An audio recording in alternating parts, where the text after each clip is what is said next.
Tribe, I know friends and even frenemies. Once a meet was a fuck, but he plotted enemy. Real ish. I'm talking the full clip and still miss. I was on my own. Straight out the holy notes, but kind of ill, the slanderous speech, but dreaming like he sleeps safe. Codes cracking the skull, but fire up the chest plate. Massive thoughts, I'm a Pleiades and Orion dweller, but kills a deck initiate like Enoch. I was born his brother. Celestial vibes, get a sneak peek inside my mind. A vegan, if he season in meat, that means it's peaking time.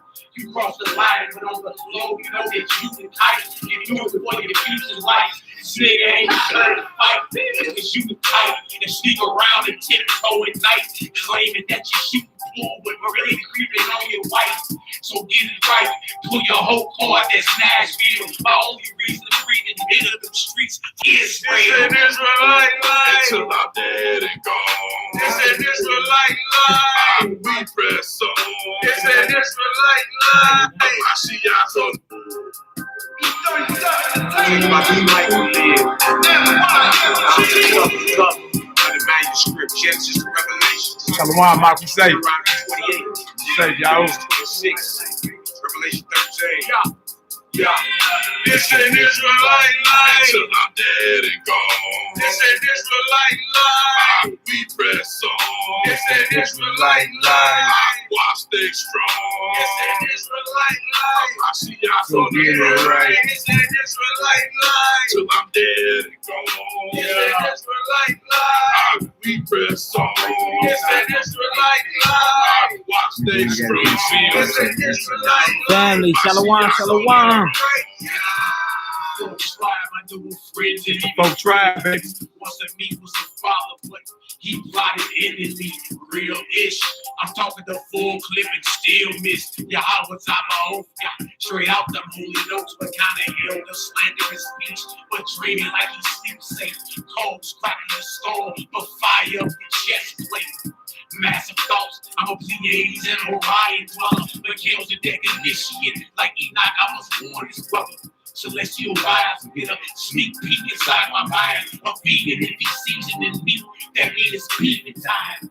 You cross the line, but on the low, you know that you can kite. You do it for the abusing life. Nigga ain't trying to fight. Because you can kite and sneak around and tiptoe at night, claiming that you're shooting bull, but really creeping on your wife.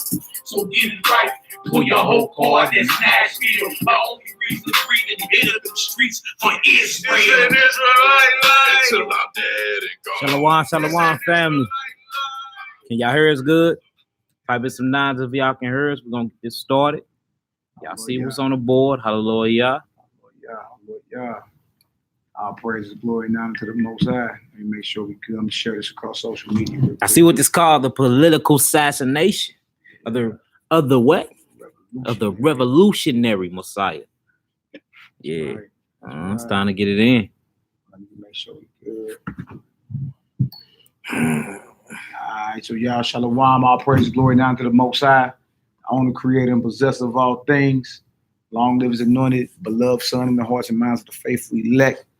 Honor, humility, MELCHIZEDEK Ministries right back at it. Your brother Malachi Maccabee to my left. I got my beloved brother. You already know, Yaki in the building. Yaki in the building. Y'all see the title, Political Assassination of the Revolutionary Messiah. We're going to go over the trial and execution of the Messiah. And one of the sources we're going to read from is the letters of Pontius Pilate. Ooh-wee. Somebody been lying to us the whole time about the character of Messiah. I mean, it's all in the scriptures, actually, if you just slow down and read. Yeah. But, you know, there's an agenda. I heard it like water his message down and to make him feel as if, or his message be like soft. This Hebrew movement has nothing to do with Christianity, no way, shape, form, or fashion. Just to let y'all know. Do not bring that Christian vibration into this. It's not the same thing. You feel me? His execution, his crucifixion, his assassination, if you want to call it, was highly political. Highly political. He was accused of sedition, rebellion. For y'all that don't know, matter of fact, you can look up sedition look up the definition of sedition real quick before we get this prayer. All right. Yeah, he was accused of sedition and rebellion. You feel me?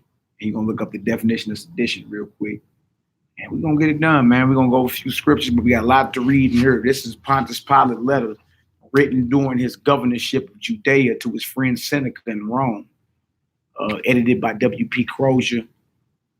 These letters represent the times of Jesus with some of the principal events of his life from a new viewpoint that the Roman governor Pontius Pilate. History has pictured Pilate as in some respects a good governor, anxious to serve his imperial master faithfully, and even in so far as possible to conciliate those who were placed in his care. In these letters, Pilate describes the events of his governorship, his impressions, his policies, his difficulties in dealing with the Jews. It seems, writes Pilate, that all Galilee is agog about Jesus. And everyone knows of someone who has heard of someone else who has been cured of some disease. Pilate argues that Jesus is a popular leader who is politically dangerous. I heard that this whole thing was political, man. Politically dangerous, a troublesome fellow that must be gotten out of the way. And concludes Pilate, if he was not a dangerous rebel yesterday, he would have been tomorrow. In spite of this, Pilate has given us a fine picture of they say Jesus, we know Yahushua. Jesus here written with restraint and feeling, unconsciously reverent and absorbingly interested. Yeah, man. So we're going to go over the rest of the Messiah, and then we're going to get into his actual trial, execution. You feel me? In the letters of Pontius Pilate, man. You feel me? So we in 2019, y'all, and for anybody that believe that the Messiah was not historical, you need to step your study game up quick. Straight up. You feel me? All this stuff is coming out in this hour. You understand? Let me share this across social media real quick. We're gonna get this prayer off. And y'all take notes, man. And again, he even testifies he was executed on the eve of Passover, right before unleavened bread. So with the class we did a couple days ago, even in her. Yeah. Right. And, we're going to deal with the whole Gentile aspect too. You know what I'm saying? Israelite foreigners and all that. Monday, y'all willing. You know what I'm saying? After we get done with this feast. You know what I'm saying? We're doing baptisms here in the STL Sunday for some out of time guests. But on Monday, me and Nehemiah complete his 4-day fast. Hallelujah. All praise, glory, and honor. He's going to be up here. And we're going to address it. Because even in her, Pontius Pilate recognized foreign Israelites, Israelite foreigners. You know what I'm saying? From all over the world that will come to Jerusalem. These are the strangers that dwelled among you.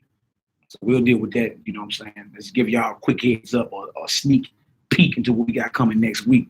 But today we're dealing with the assassination of the Messiah, Yahushua Mashiach. Let me go ahead and share this real quick. We're going to get this prayer off. And let's go ahead and feast, man. Let's get her done. Big O, you like that banner he broke? Because he liked that banner. Hey, that's just for the desk. Yeah. That's just for the table. We got our personal. We got one coming to the back. For the back, we can get this green and black out. They got our personal logo on. Yeah. Going down. Print play. You like that track? We ain't even done with it yet. Wait till you hear the video. Wait till you see the video, should I say? Oh, we Israelite Life, all right? Featuring AOI, MYMG. You know what I'm saying? We're going to get her done. All right, so let me share this real quick. We'll get our prayer off and shout some of y'all out. Let's go ahead and get her done. Let's go ahead and get it. All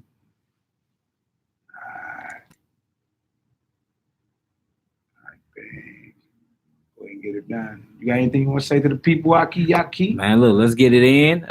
Hey, we've been telling y'all that the Bible deal with economics, morality, politics, education, everything. You know what I'm saying? So look, we finna deal with the political aspect. Yeah, like we've been talking about it. Now it's time to show and prove. Yeah, exactly. Dealing with the politics, man. When you start getting at them banks and messing with that money. But wait till we read it in here. Pilate, like the Israelites could have argued all day about Yahweh. Y'all wouldn't occurred. The moment he got at the temple and got at the money changers and overthrew the tables and all that, he became a political problem. Mm-hmm. You know what I'm saying? This whole thing was political, man. And it was fueled by hatred for brethren. Because it would have never been able to become political had the brothers just loved one another. And that was the message Messiah was teaching his people. Love your enemy. What enemy? The enemies of your own nation, man. Yeah. You dig? How we ever gonna have a revolution and we all divided and hateful toward one another? It never worked. You feel me? That's why that spirit of love outweighs that hatred that's being spewed in this last hour. You feel me? And men out here looking silly, might I add, beyond silly. You feel me? Because those that have an ear to hear, and there's a lot of people, man, I get calls every day for people in the States and out the state apologizing. Apologizing. Real talk, man. You know what I'm saying? So it is what it is, man. We gonna stay humble around here because we commanded to. You know what I'm saying? We're commanded to stay humble. We gonna stay humble. It's all good. You dig? But we wax bold in the spirit too. Don't get it twisted. You know what I'm saying? It is what it is. We at war around here. And it's a war for your souls. So, you know, let's go ahead and make everything happen real quick. Let me see if sure that with the ark. Shalom. Y'all climbing on up in this deal. Let's get it. Let's get her done. All right. I don't know. I'm live. I don't know why people steady trying to trying to text me.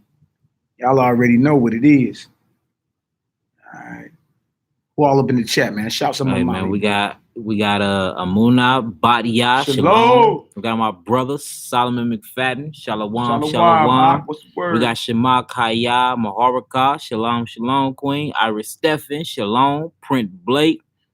My Queen Aniyah. Shalom. Lisa Henry. Shalom. 12 Tribe. Shalom. Joy Team Petty. Shalom. Team Petty in the house. Ecclesiastes 12 and 13. Shalom. Brother Mendez. Look, everybody up here. Print Blake. What's up, family? Climb on in this deal. Let's eat and feast off the word of God. Sade 19. Zachariah. Malachi.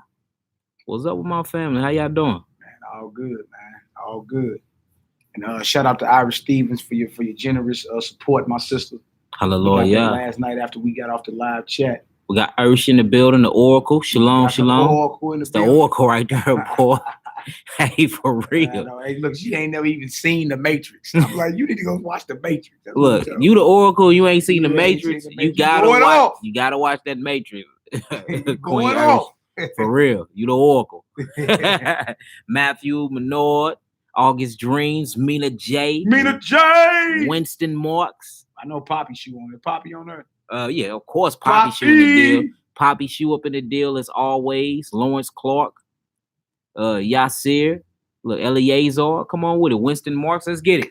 So look, we're gonna start this off with a prayer. He's sharing this on all the social media platforms. Simply J, shalom. Yes, you on time. Out of the mud, Watchman.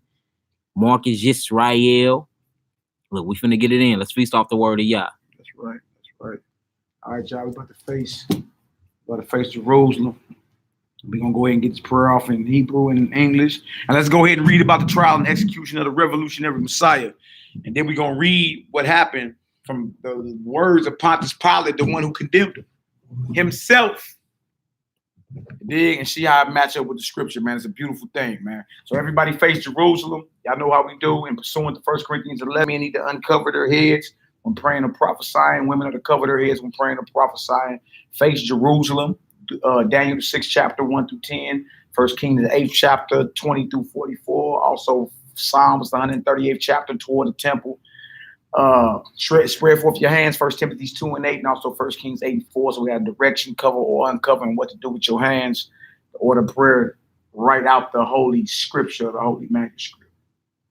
And for the haters, you don't hate enough. Keep doing your job. Because the more you talk, the more blessings come. Yeah, I love you for it. Yeah, don't stop. I love you for it. Keep it coming. You feel me? It ain't necessarily always a bad thing to have enemies, man. To keep you on your toes, actually. You constantly examining yourself, because if you don't, you know your enemy on your tail. He will. So for those that are naysayers, we love you too. Keep it coming. All right? Y'all repeat after me.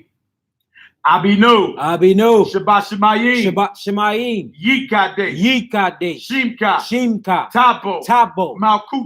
Malkuteka. Yeyase. Ratzonka. Kabat Shemayim. Cain. Ba'aret. Etlakem. Kukenu. Tainlanu. Hayo. Uslaklanu. All. Kataenu. Kamo. Shel Soki. King. Gam. Gam. Anaknu. Anaknu. Lakote. Lakote. Lanu. Lanu. Wa'al. Wa'al. Tabienu. Tabienu. Lide. Lide. Nisayo. Nisayo. Ki. Ki. In. Kotzenu. Kotzenu. Minhara. Mimhara. Kilaka. Kilaka. Hamamlaka. Hamamlaka. Wahagbura. Wahagbora. Wahatifaret. Wahatifaret. Laome. Laome. Olami. Olami. Amen. Amen. Hallelujah. Hallelujah. Hallelujah. Hallelujah. Hallelujah. Hallelujah. Praise the mighty Yah. All praise and glory now to the Most High. English. Our Father Our Father in heaven. in heaven. Holy is your name. Holy is your name. May your kingdom May come. your kingdom come. And your will be And your done will be done on earth as as it is in heaven. it is in heaven. Give us this day Give us this day our daily bread. our daily bread, And forgive us our and sins forgive us our sins as we also as we also have forgiven those have forgiven those sinned against who us. sinned against us. And lead us not into temptation, And lead us not into temptation, but deliver us from the evil one. but deliver us from the evil one. For yours is the For kingdom yours is the kingdom and the power and the power and the glory and the glory forever forever and ever. and ever. Amen. Amen. Hallelujah. Hallelujah. Hallelujah. Hallelujah. Hallelujah. Hallelujah. Praise the mighty Yah. That's right. Let's get her done. Let's get her done. Let's get her done. Our praise and glory now to the Most High, the owner, creator, and possessor of all things. Long live his anointed, beloved Son in the hearts and minds of the faithful elect. Once again, honor, humility, MELCHIZEDEK Ministries. Malachi Maccabee and my Aki Yaki, the young gunner, master herbalist in the building. Hallelujah. All right, so we're going to get her done, y'all. Again, the political assassination of the revolutionary Messiah. Y'all see the title. I know y'all like, what is y'all talking about? What you mean political?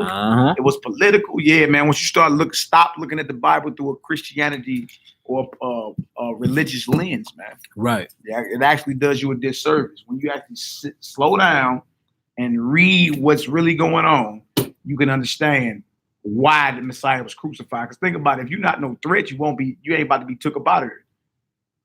You understand? Nobody's aiming to take out Ned Flanders, even though he's a cartoon character. Let me say, Mr. Rogers, would you be my neighbor? Because that's the spirit and vibe the churches put out there. Like the Messiah just walked around and loved everybody. You dig? And really wasn't about no type of revolution. And it's quite the opposite. It's quite the opposite. Once we read these scriptures and everything and start seeing, like after he started doing major works, or even after he said certain things that offended the Pharisees, which was a spiritual political party in Israel, or the Sadducees, which was a spiritual political party. All these were different factions, you understand? We're going to get some of them definitions later. Also, the Zealots, when you read Simon, he had a disciple named Simon the Canaanite. He was not a Hamite. When you look the word Canaanite up, it go back to the word Canaan, which means a zealot. Yeah. You see, some people out there, well, the Messiah had a Gentile that was a disciple. A lack of study. Y'all, all y'all got to do is just look these definitions up. Yeah. And you'll see for yourself. Yeah, what they're going to realize is when you take away that Christianity mindset and you really get into the scriptures and you start studying from your language too, because you have to know your language per se. I'm at least looking up the concordance, at least doing that, and looking at root words. Once you get into it, the Bible, look, this is how you know if you're in Christianity or not. The Bible for itself, this book right here, 1611 edition version, King James, whatever. This Bible teach you how to be a revolutionary. Right. So if you compromising, or if you being politically correct, or if you soothsaying, or you got everybody's happy when you done teaching, then you're in Christianity. You're not in the Bible, because this Bible speak harsh words. Yeah. And this Bible is literally anti-government. It's anti-Roman, anti-Babylon, anti-Greek, anti-America, anti-anything that's not of Hebrew custom and culture. It's totally against it. Right. Totally. That's right. So if you say you studied up and you in this Bible and you don't have a revolutionary mindset and you don't hate the world, then you're a liar and you're in Christianity. It's just keeping it real. It's just what it is, y'all. You feel me? And that was well said, because when you stand on the word, you're gonna be in total opposition to the spirit of the world. Man. Yeah. You feel me? So you may be somewhere where they're speaking, or they're PC Israelites, politically correct. The way they teach in a way to appease every side. You feel me? But all the prophets, the Messiah, the disciples, and all them, they challenged our people. You feel me? They spoke, they shot straight. Yeah. You understand? I'm talking about shot so straight that people always wanted to kill them or lock them up or do all type of stuff to them. You feel me? So if you really stand on his words, you're gonna be labeled a revolutionary, man. You dig? Or somebody that's a rebel, somebody that's seditious. Because even your speech, sedition. Once you look at the definition of, you're gonna see what sedition is. I gotta pull it up too. Yeah. So let's pull that up real quick. Sedition, because this is what he was accused of in the letters of Pontius Pilate. All right. He was accused of sedition. You feel me? So once he pulled it up, you see exactly what it is, and you see, oh, okay, I see why y'all named it this. Political assassination of the revolutionary Messiah. Your Messiah was revolutionary. Yeah. And his whole job was to heal Israel, man. To get us to unite. You understand? To love one another. Right? To teach us to conquer our sins. Because how can we ever conquer the Romans if we can't conquer self first? Yeah. Or conquer flesh first, should I say, the carnal nature. What kingdom, whatever kingdom you think you got coming will fall. That's right. So that's why people are like, well, he didn't deliver us from the Romans. No, he came and taught you first how to conquer sin, your lower self, your carnal nature. You feel me? That very thing that conquers you. And then on a physical level, you're supposed to look at sin as if they're the other nations. Like, I don't learn your customs. I don't do what you do. I don't worship how you worship. I don't eat how you eat. I don't dress how you dress. You see what I'm saying?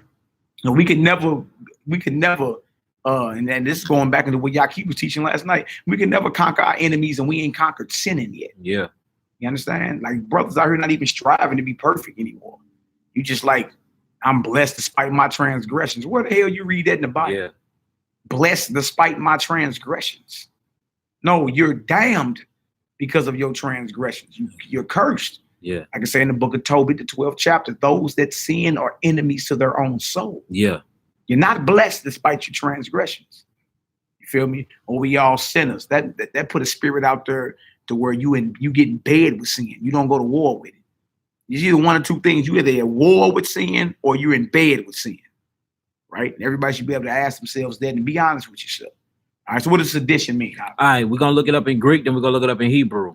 Sedition in the Greek concordance is G4714. I'm going to let y'all hear it out too. Strong's G 4714. Stasis. All right, so in the Greek concordance, it's stasis. It says a standing, station, state, a insurrection. And what? A insurrection. Insurrection. Go ahead. It says strife, insurrection, an uproar, a standing, a act. It says by implication, a popular uprising. All right. It says figuratively controversy. It says dissension, an insurrection, standing, an uproar. Now let's look it up in the Old Testament. Y'all see that?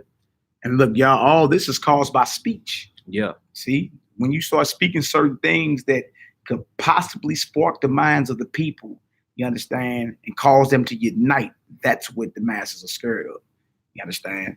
The Romans were scared of it, and the religious leaders of our day were scared of it, because if you got control of the people and they start paying attention to the one that's trying to unite them, you understand, under the right cause according to the Most High, you dig? Then guess what? You don't have any more money.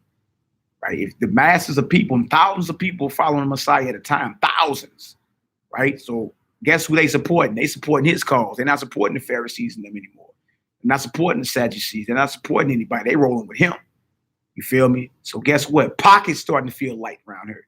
Bank accounts starting to feel light. Yeah, they mess with the money. You mess with that money, it becomes political. You understand?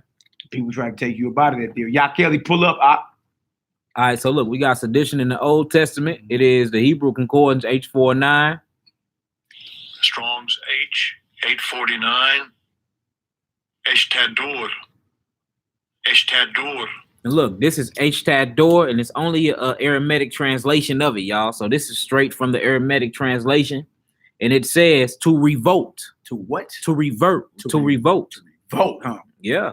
It says in a bad sense, a rebellion, sedition, to rebel. Yeah. It's a revolutionary. That's why we named it this, because this is what he was charged with. Paul was even charged with this in Acts 24th chapter. All right. So without any further delay, we'll look up more definitions like Pharisees and Sadducees and all that later on. Also, counsel. Counsel is court or judgment, a deliberative body. You You feel me? So when you talk about they took a counsel on how they might destroy him, they called a closed door session. They called court. Mm-hmm. You feel me? And discussed this Messiah and how they would destroy him. Man, that's when you take things to the grand jury and try to get a warrant out on him. Yeah, and that's what they did. Yeah. They indicted him. Yeah. And look, and people don't even understand once we get into the scriptures, he had been indicted. You know what I'm saying? They were just looking for somebody that can bring him in because he stayed ducked off and he was always to and fro. Yeah. They been trying to get at his head. He just stayed on the move. Just like if you look at that one movie, A Man Apart. He caught him because he went to the same place twice. Yeah. See, the Messiah used to be on the move, so it was hard to catch up with him. That's why they needed a brother to bring him in, one of his close friends, because he was always on the move. Yeah. But they had been put a hit out on him, man. Yeah, it's straight political, man. That's right, Sanhedrin. Yeah, the Sanhedrin. Sanhedrin of the courts in ancient Israel. Yeah, like that's who you would be brought before. Witnesses would be brought out, and you would be judged by them. Yeah, those Sanhedrin are actually the courts. So when you see council, there's that's the Sanhedrin. Kind. Right. Those are the judgment seats. Right. And they had authority to put you to death. Yeah. You dig? This was a serious thing, man. All right. So first we're gonna go to John, the 2nd chapter, John chapter 2. And we're gonna show a few occasions in which they started taking counsels to destroy him. You understand? And to show you that the Messiah himself was a revolutionary. His whole cause was to unite Israel under the Most High, under the Torah. You understand? And he the son of the Most High God, man, which unlocked the mysteries of the Torah, was healing. You understand? Raising the dead. Messiah was a real nigga. Yeah. In a good term, yeah, he was. Look, he didn't lie. He was all about that action. Yeah. He was super anti-government, y'all. I'm talking about super anti-government. And he didn't mess with other nations like that. To the point where when he was at the well, another nation, a woman came by. And look, she like, you sure you want me to go fetch you? What? You sure? Me? I'm a dog, according to y'all. Like, this is how much we didn't even rock with heathens, y'all. Like, once you really start looking at this Bible from a political standpoint of view, man, it changed your whole perspective on what you've been getting taught, man. Period. It does, man. Period. Like, we literally organized and revolted and liberated amongst ourselves. You know what I'm saying? And it was to the point where if you was another brother and you went down with that, you was straight labeling cast a bootlicker and we ain't mess with you. Yeah, period. Up, man. We're about to get into it, man. First, we're going to go to John, the 2nd chapter, John chapter 2. We're going to start at verse 13. We're going to read 13 through 25. All right, type in your nines when you get there. We're in the book of John chapter 2. We're going to start at verse 13. I got the juice. How you feeling, my brother? Type in your nines. Uh-huh. Yeah, he loved his people, man. Yes, loved his people, man. A black, yeah. The Black Messiah Project. Yeah. Well, he told the heathen, well, let the children be fed first. Yeah. You know what I'm saying? It's not meat for me to take the children's bread and cast it to dogs. Yeah. She say, true Lord. Yeah, true Lord. True. Yeah. All right, verse 13. Yeah. Book of John, chapter 2, verse 13. Come on. And the Jews' Pesach was at hand, and Yahushua went up into Jerusalem and found in the temple those that sold oxen and sheep and doves and the changers of money sitting. The changers of money, that's the bank, right? That's the bank right there. Money would have to be changed out, currency, because you got currency that had to be spent and exchanged because you coming into Jerusalem, you may be coming from a far country, right? An Israelite coming into Jerusalem from a far country considered a stranger, and you have to change out his money. Feel me? For Hebrew currency, like shekels and all that. All right. So he found them up in there doing that, right? Go ahead. And look, according to scripture, y'all, when y'all get deep into the Old Testament, start really reading about how the Levitical priesthood set up the priests, you know what I'm saying, and the Sanhedrin and how they got down. Your schooling was at the temple. That's where you got your priestly education at. Mm-hmm. They had 6 months of initiation where they had to learn this thing inside the temple. The banks was inside the temple. Your community library, guess where that was at? Inside the temple. Right. This is how important the temple was, because everything you needed but your food. Your food, you went to the local markets and stuff, you know what I'm saying, outside of Judea or whatever. But all of your major things you need, whether it was food, whether it was economics, which is the banking system, whether it was schooling, learning the education about the Torah scrolls, all of that. If you had to go see the doctor, the priests were the doctors. Right. So that was even your doctor's office. Anything you needed was the temple. That's how much that's why the temple was so important. That's right. You had to go to the temple because your daily necessities, other than your food and your water, was in where? The temple. That's right. That's why, look, that's why when he started overthrowing, they're like, oh, we got to put him down. He threatening the very thriving society of the Sanhedrin. That's right. That's right. That, like the ox say, was the heart of the nation. It was the heart of the nation. Yeah. That's right, Mikael. That's right. That's right. Oh, we. Get it. Let's get it. Verse 13 again. And the Jews' Passover was at hand, and Yahushua went up to Jerusalem and found in the temple those that sold oxen and sheep and doves and changers of money sitting. And when he had made a scourge of small cords, made like a bull whip. All right, what the Messiah doing making that? That's skill. You feel me? Come on, Hebrew.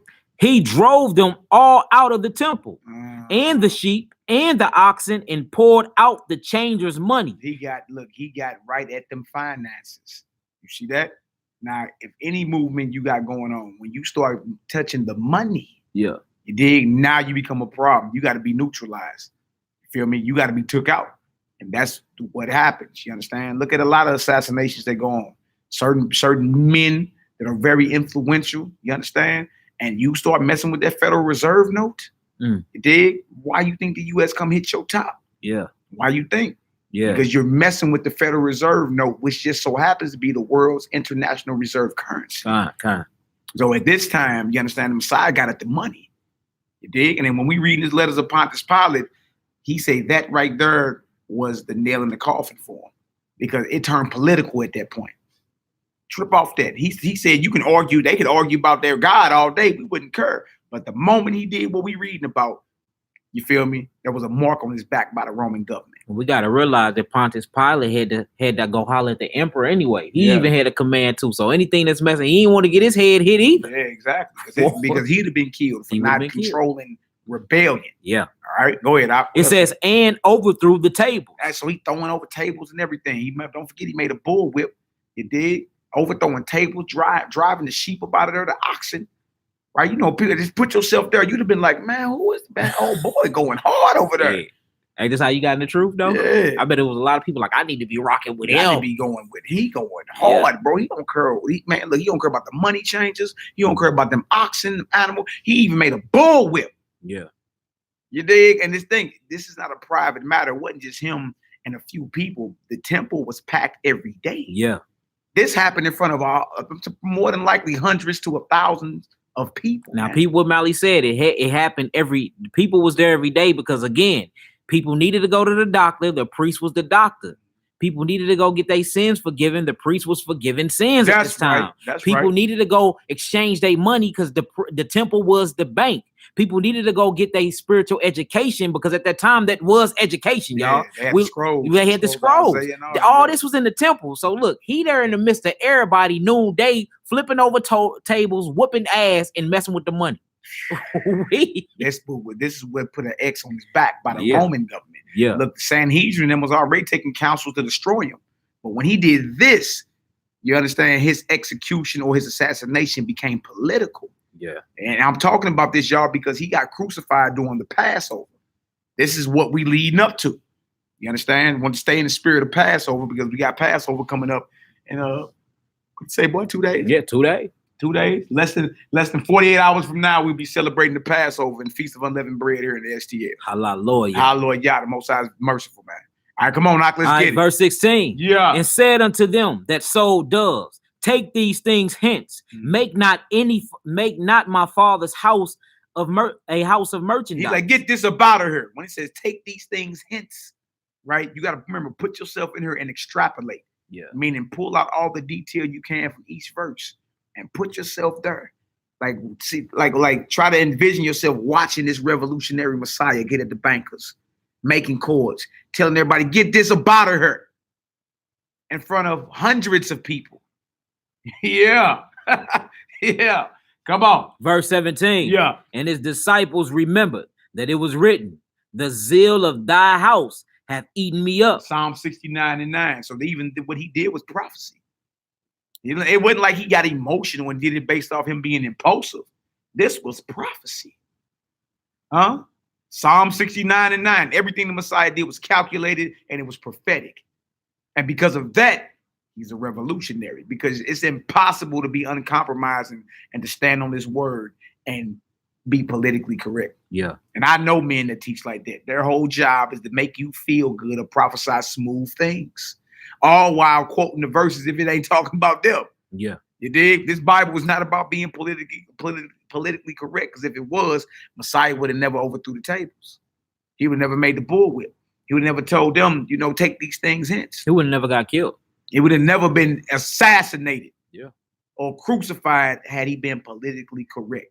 You dig? This Bible, if you're going to stand on this word, in other words, you're going to be set apart, that's going to make you, they're going to label you a revolutionary or a rebel. And look, the crazy thing, God, he told us that you all will suffer persecution for my name's sake. If y'all being Messiah, if I'm raising, y'all going to be just like me. That's right. Just know the whip is coming. Just know the stakes coming. Just know the execution chamber is coming, because you going to mess with their money, because you anti the beast. You anti their system. That's right. Period. That's right. Believe that.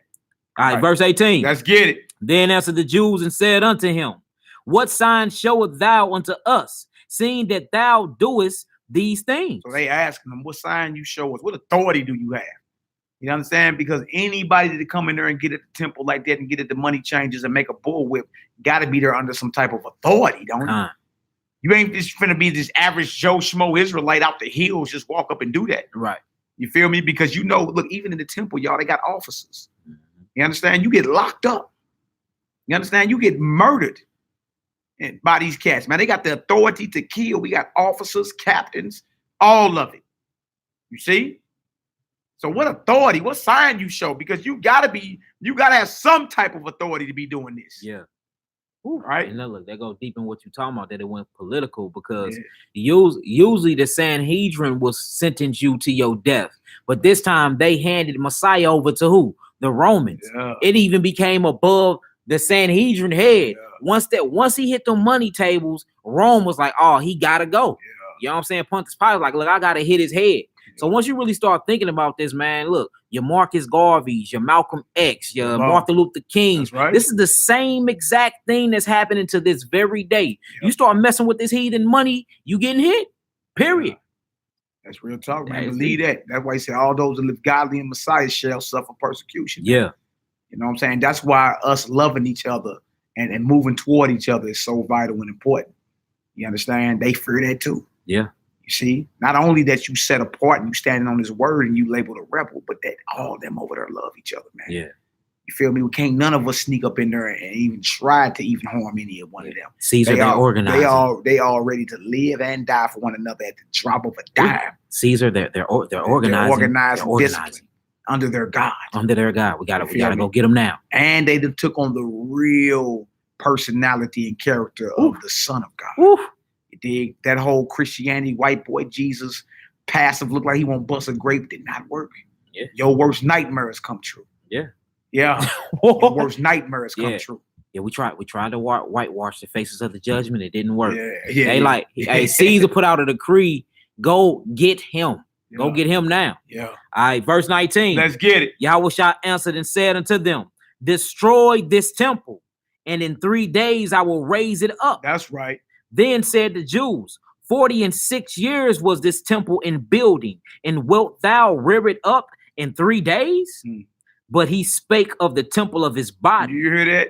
You understand? Like, look, he was letting it be known, like everything that y'all doing in this physical temple spiritually represent me and my body. You see? And he let it be known resurrection is coming. Right? Power. There's a changing of the guard that came. There's a power shift. You see? So for him to do that, to get at the temple, you dig? And the temple is revered from all over the world, but he's like, nah, I'm the son of the living power. Right? My body is the temple, and you are my body. Yeah. Ooh-wee. And look, one more thing. Go ahead. This is what you just said. And look, just imagine how important this temple was. So if you start really looking, Jews used to straight come up from up out of their country and their homelands where they was born at to come to keep the feast in Jerusalem. That's right. The first thing they used to do is to go worship in the temple. So like this is like the revered thing to everybody that was outside of Judea too. You know what I'm saying? Like how me and Mally is right now. We can't wait till our passports pass where we can get for we can get home to Jerusalem, keep the feast days. Now imagine if the temple was standing that day. That's everybody going in that deal. You know what I'm saying? So when he did that, it wasn't only assault on the Sanhedrin. The Romans looked at that too, because the Romans was actually getting paid. Look, we been the consumers, y'all. We've been the consumers. The money had, look, the empire already had their stakes in hands in the Sanhedrin. Why you think the high priest wanted him dead? Because they was messing up everybody money. Messiah stopped the money flow. That's right. He stopped the money flow. Yeah, man was converting thousands at a time. Boy. Now you go out to the streets and maybe 1 or 2 people listen. Messiah do a powerful work, and the next day 3,000 people added to his movement. Imagine you going to work all day and you get off work, you got paid your daily wages when you got off, and you like, yeah, I'm finna go get my meat, my drink, and my bread. Then the Messiah hit you on the shoulder. You know, you don't thirst no more. I'll give you everlasting water. You don't need no physical bread. Right. Yo, he stopped. Hey, look, he's shutting down stores. Yeah. He's shutting down all that. Yeah. You don't even need that physical thing right now. Fast, and I'll give you everlasting bread. That's right. Then he multiplying fish right. out of the sea. You don't gotta go to the fish market no more. Like, look, he was testing that money, man. Yeah, he got the insurance policies. Boy. Because ain't nobody going to the priest to get healed no more. They Hey, going to him. And he raising the dead Raising too. the dead. Raising niggas up out their caskets. So you can kill the what they call them, the morticians. Yeah, the and all that. morticians ain't none Get of that on that. up out of here. You dig? I mean, every facet of life that men were getting paid off of, he straight snatched it. Yeah, You understand? Every aspect of it. Your spiritual life, your education, everything. diseases. So no doctors, no teachers. I mean, all of it, man. Yeah. You understand? Revolutionary. And this is why, because he became a threat, that he was assassinated, man. Yeah. You feel me? And also because of a lack of love of the brethren. Yeah. You understand? Because had the Sanhedrin really understood what it was, and which a lot of them did, you feel me? They would have stood down. They would have known, look, either accept Messiah or be destroyed. Yeah. Because eventually what happened? The Romans poured into Jerusalem and destroyed it. Yeah. You see what I'm saying? They had been better off just what? Getting down and bowing their neck. God. Because the true king was here. You understand? At one time he rode to Jerusalem, was like, hey, don't cry for me, daughters of on his way to being executed. Don't cry for me, daughters of Jerusalem. Cry for yourselves. Yeah. You understand? Like I would have got, look, the gathering could have been now. Could have been now. You understand? But the leaders did not want to accept what it was, man. They didn't want to give up power. All right. Come on, Hebrew. Let's get it. Verse 22. When therefore he was risen from the dead, his disciples remembered that he had said this unto them. Yeah. And they believed the scriptures and the word of Yahushua had said. And it says, now when he was in Jerusalem at the Pesach in the feast day, many believed in his name when they saw the miracles which he did. Ooh. But Yahushua did not commit himself unto them, Yeah. because he knew all men and needed not that any should testify of men. Right. For he knew what was in He men. already knew what was in man. You know, he understood man was evil. Yeah. That our people were evil. They'll sell you out for $5 if need be. Yeah. Did he be? Everybody knew who he was. Peeped the miracles, but he didn't commit himself. You feel me? Because at that time it was not the time, man. You see what I'm saying? So now we're painting a picture and showing a different picture than this Christianity, white boy Jesus that loved everybody. You dig? No, he was a threat. Anytime somebody's a threat, they call it marginalizing them. We got to marginalize them. We got to neutralize them. We have to assassinate him. You understand? And also our leaders were installed. They were puppet leaders. They were allowed to rule by the Roman Empire or the Roman government seizing them as long as they kept down rebellions, just like your Al Sharptons, you understand, Jesse Jacksons, all your leaders that are still living, that compromised, that sold out, Louis Farrakhan and them, all of them. Right? So now you can see who these leaders were in that day. And then you got a radical revolutionary like the Messiah, you understand, popping up doing miracles, healing folks so the doctors ain't getting paid, teaching folks so the teachers ain't getting paid, you understand, raising the dead so you can kill the hospitals, doing, I mean, everything, man, every facet of life, and getting at the money changers. You feel me? So there go the banks. That's what put an X on his back. All right, drop it. Let's go to John 11 next. John 11, verse 40 through 57. Showing y'all this was a political assassination. It's political. Read the book of John 11. Type in your nouns when y'all get there. It was political, y'all. It wasn't nothing else. You feel me? Church tried to throw this thing on there like it just was so like mystical. You understand? And just because he walked around You know what I'm saying? And it had a smooth message, like you was spreading on parquet. You dig? That's why he was killed, because he just was just full of love. No, he was a problem. Yeah. The love he was teaching was to unite Israel. Yeah. You feel me? And to snatch the power from these pompous elders. He was all about gathering, man. Yeah, gathering the people. That's what he was about. Unity.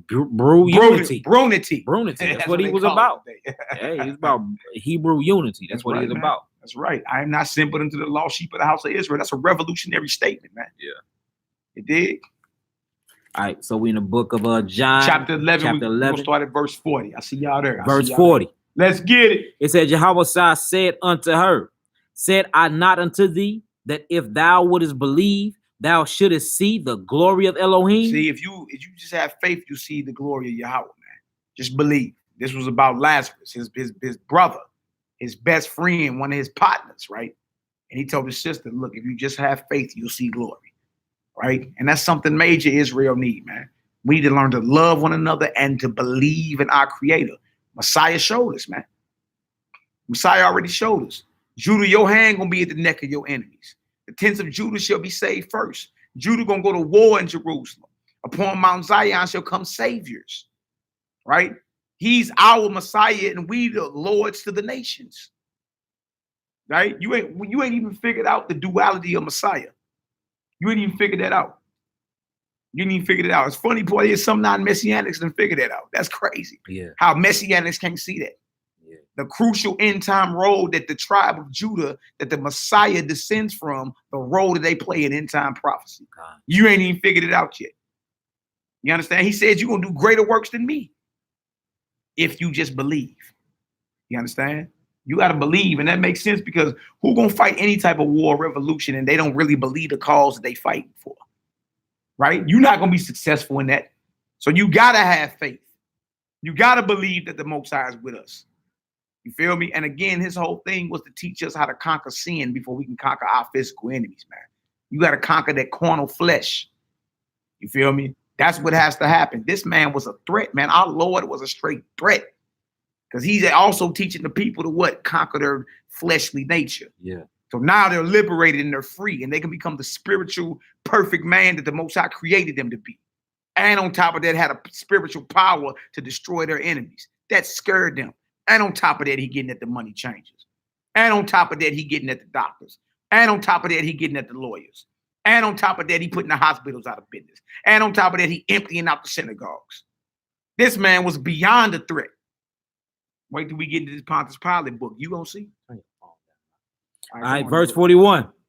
Then they took away the stone from the place where dead was laid, where dead was laid. And Yahweh lifted up his eyes and said, Father, I thank thee that thou have heard me, and I knew that thou hearest me always. But because of the people which stand by, I said it, that they may believe that thou have sent me. That's right. You got to know the Most High is with you, man. Feel me? Like, put yourself there. You see, Messiah came and showed us how to walk it, and he already got his ink. He's at the right hand of the Father. He's the head. You his body. What you gonna do? You see how he's praying to the Father? That's how you need to be praying to the Father. I know you with me. Yeah, confidence, belief. All right, go ahead. Verse 43. And when he thus had spoken, he cried with a loud voice, Lazarus, come forth. See, he didn't say, oh, Lazarus, come on out of the grave. No, he had to roar that deal. Father, I know you with me. And after he did that, he roared it in full faith. Lazarus, come on about that grave. Come on, Hebrew. And he that was dead came forth, bound hand and foot with grave cloth, and his face was bound with a napkin. Yahweh said unto them, loose him and let him go. Then many of the Jews which came to Mary and had seen these things which Yahweh did believed on him. That said many Jews. You see that? See, so kill that whole white evangelical Christian mindset. None of the Jews believed in Jesus. They rejected Jesus. That said many of them. Yeah. Right? And this man is resurrecting the dead. Oh, he is a problem. Not only do he have organizational skills, not only is he has ingenuity skills, He has spiritual power that no man has seen since. Yeah, they like this extraterrestrial being. This man is beyond. We got to look. We got to kill him. Hey, whatever we got to do. Notice it said many of the Jews. So if many of the Jews believing on him, guess who they not believing in? Exactly. The religious leaders. Yeah. They didn't have control of the people. You don't got the people. You don't got the power. Yeah, he was snatching power. This was political. Come on, now let's get it. Verse 46. Yeah. But some of them went their ways to the Pharisees. To who? To the Pharisees.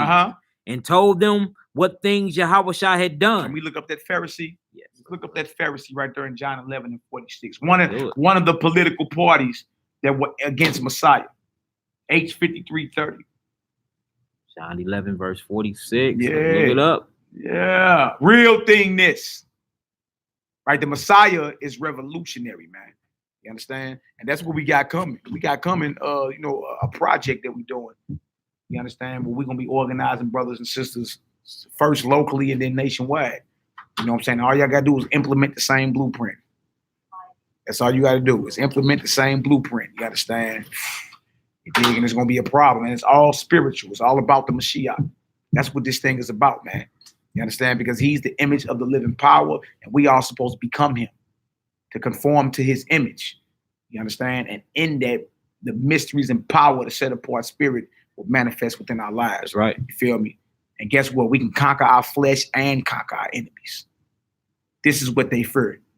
And that's why J. Edgar Hoover said there would never be another black Messiah unless we give it to them. Yeah. They fear the rise of the anointed. Yeah. You understand? So that's something else we got coming for y'all.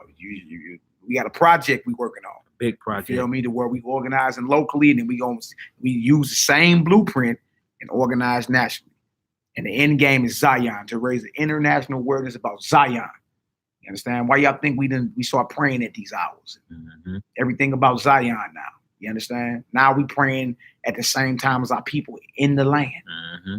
The Most High start blessing, all type of blessings start coming up. Yeah. Heaven start opening up. We had a meeting today with one of the chairmen of Ferguson, Missouri. Mm-hmm. You know what I'm saying? Like we got some stuff going on, putting in major work. You know what I'm saying? Not being complacent, sitting on our hands and spreading false words about each other. We really trying to put in work for the flock of Yahushua. That's right. Black Messiah Project. That's right. Hallelujah. All right, let's get it. All right, so look, Pharisee. Yeah. Let me let y'all listen to it. Hold on. Turn it up for y'all. G 5330. Pharisaios. Pharisaios. All right, Pharisaios is G5330. And it says, let's go all the way down to the Strongs.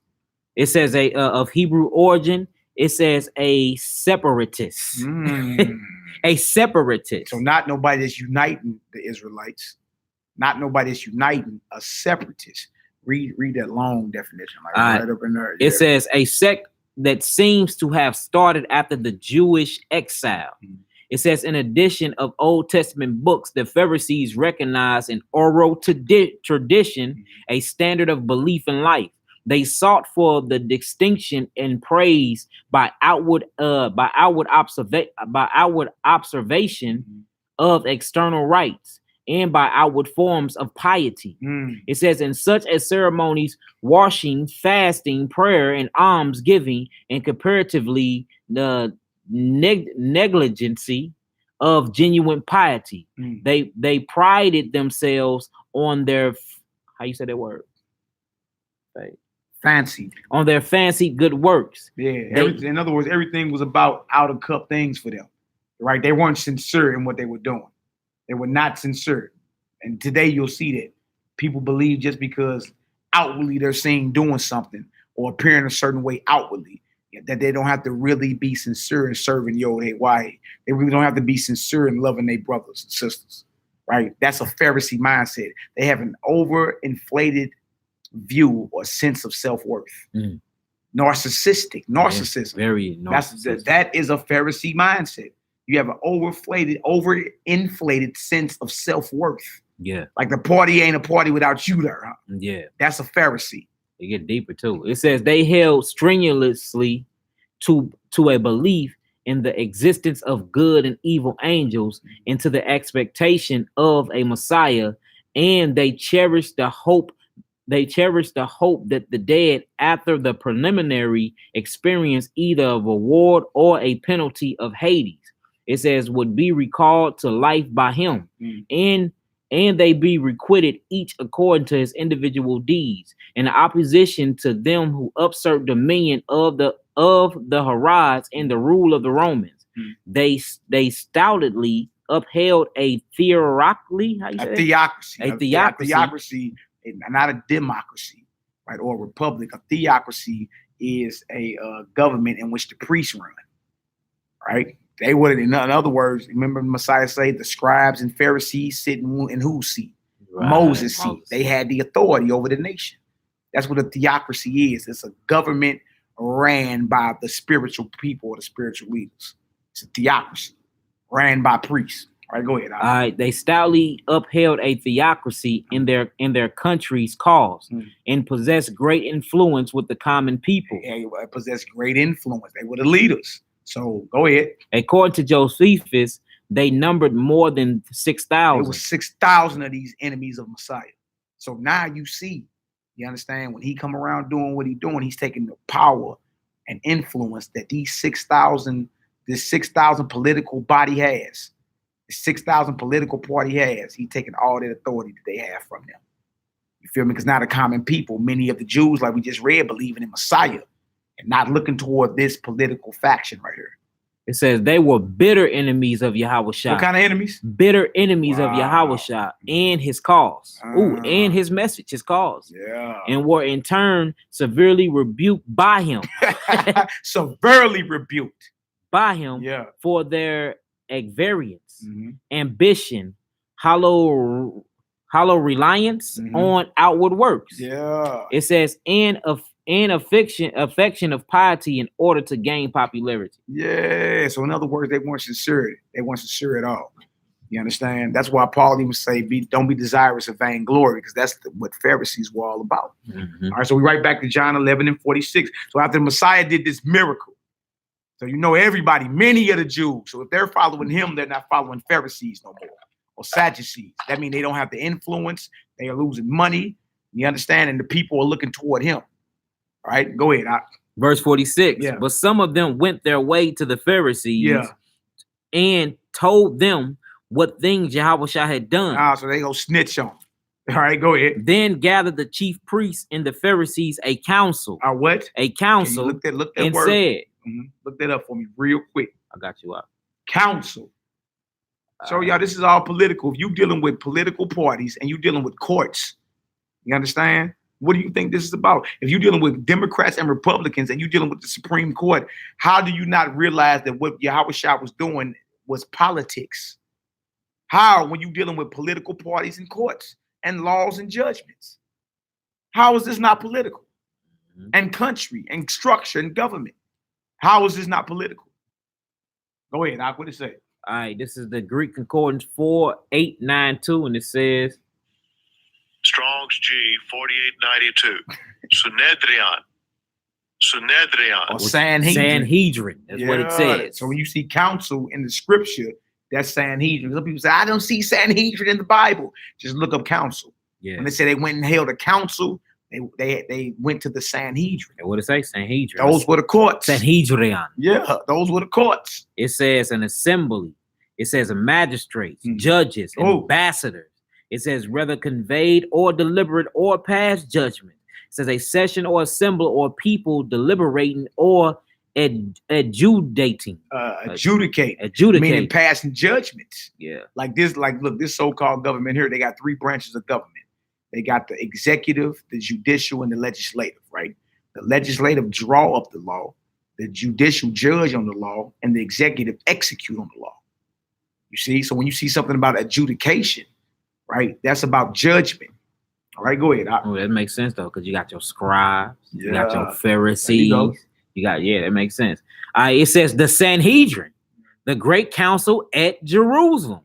It says consisting of 71 members, scribes, elders, prominent members of the high priestly families, and the high priest, the president of the assembly.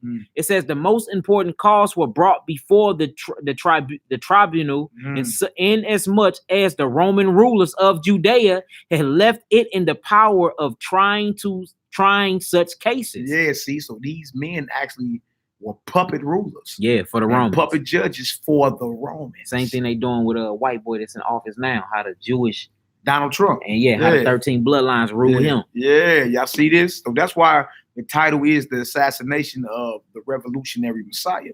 Because what we're seeing now is this thing was purely political. And y'all, all this is around our high holy day called Pesach. You know what I'm saying? And Chag Matzot, the Feast of Unleavened Bread. See? Political.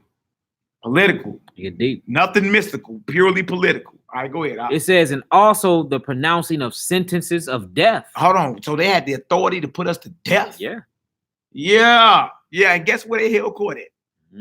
That good old temple. That good old temple is where everything went down. That temple was where the Sanhedrin held court at. So whenever the Messiah was in the temple, dialoguing, discoursing, silencing Pharisees, healing, turning over money tables, y'all realize all this was happening in front of everybody that was there. Yeah.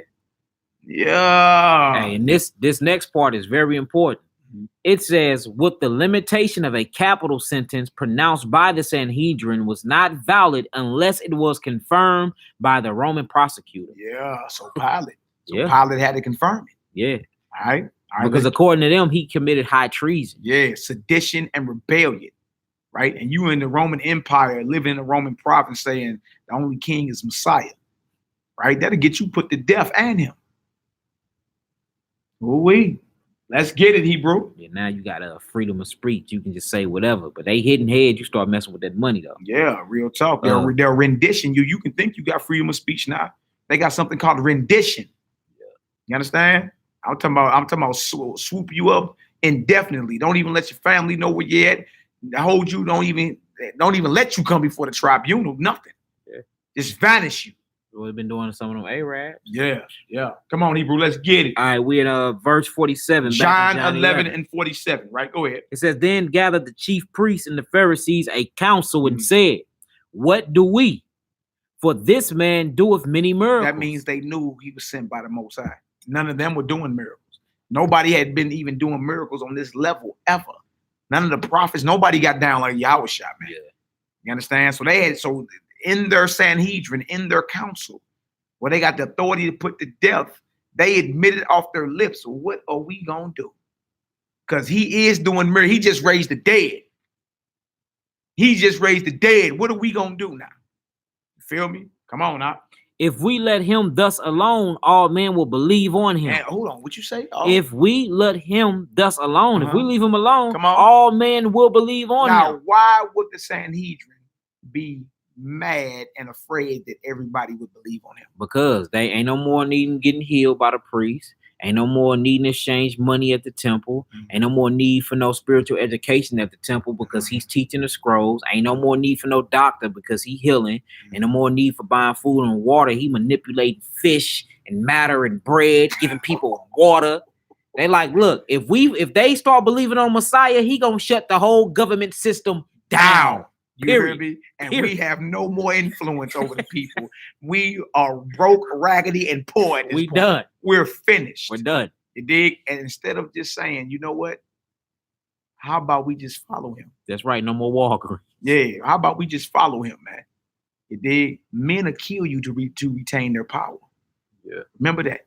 That's why assassination's been happening since the days of old. Yeah. Because men don't want to step down from power. Imagine.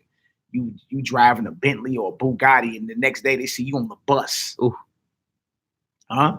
For a person like me, it would be nothing because I don't care about material things. But for somebody that's proud and got an overinflated sense of self-worth like a Pharisee, oh man, he'd rather kill himself. Yeah. That's why you see them bankers jumping off the roof and jumping out of windows, man. All these bankers killing themselves, man. Yeah. Jumping out of windows. Yeah. That stock market crash, they going head first out of window quick. Yeah. It's over for thou. Yeah. All right, come on. 48 again. Yeah. If we let him thus alone, all men will believe on him. Come on. And the Romans shall come and take away both our place and nation. Ooh, see, and that's how you know the Romans gave them authority to rule. You did. But they say if we don't get him under control, because the things he doing is causing a rebellion in their eyes, right? All the people are believing on him. That's rebellion to them, right? The Romans gonna take away our place or our seat, our position of authority, and our nation. We will no longer even be in control of the people. You see, this was political, man. The whole thing was political. Come on, now let's get it. Verse 49. And one of them named Caiaphas, being the high priest, that same year said unto them, ye know nothing at all, nor consider that it is expedient for us that one man should die for the people, and that the whole nation perish not. You see, so trip off that.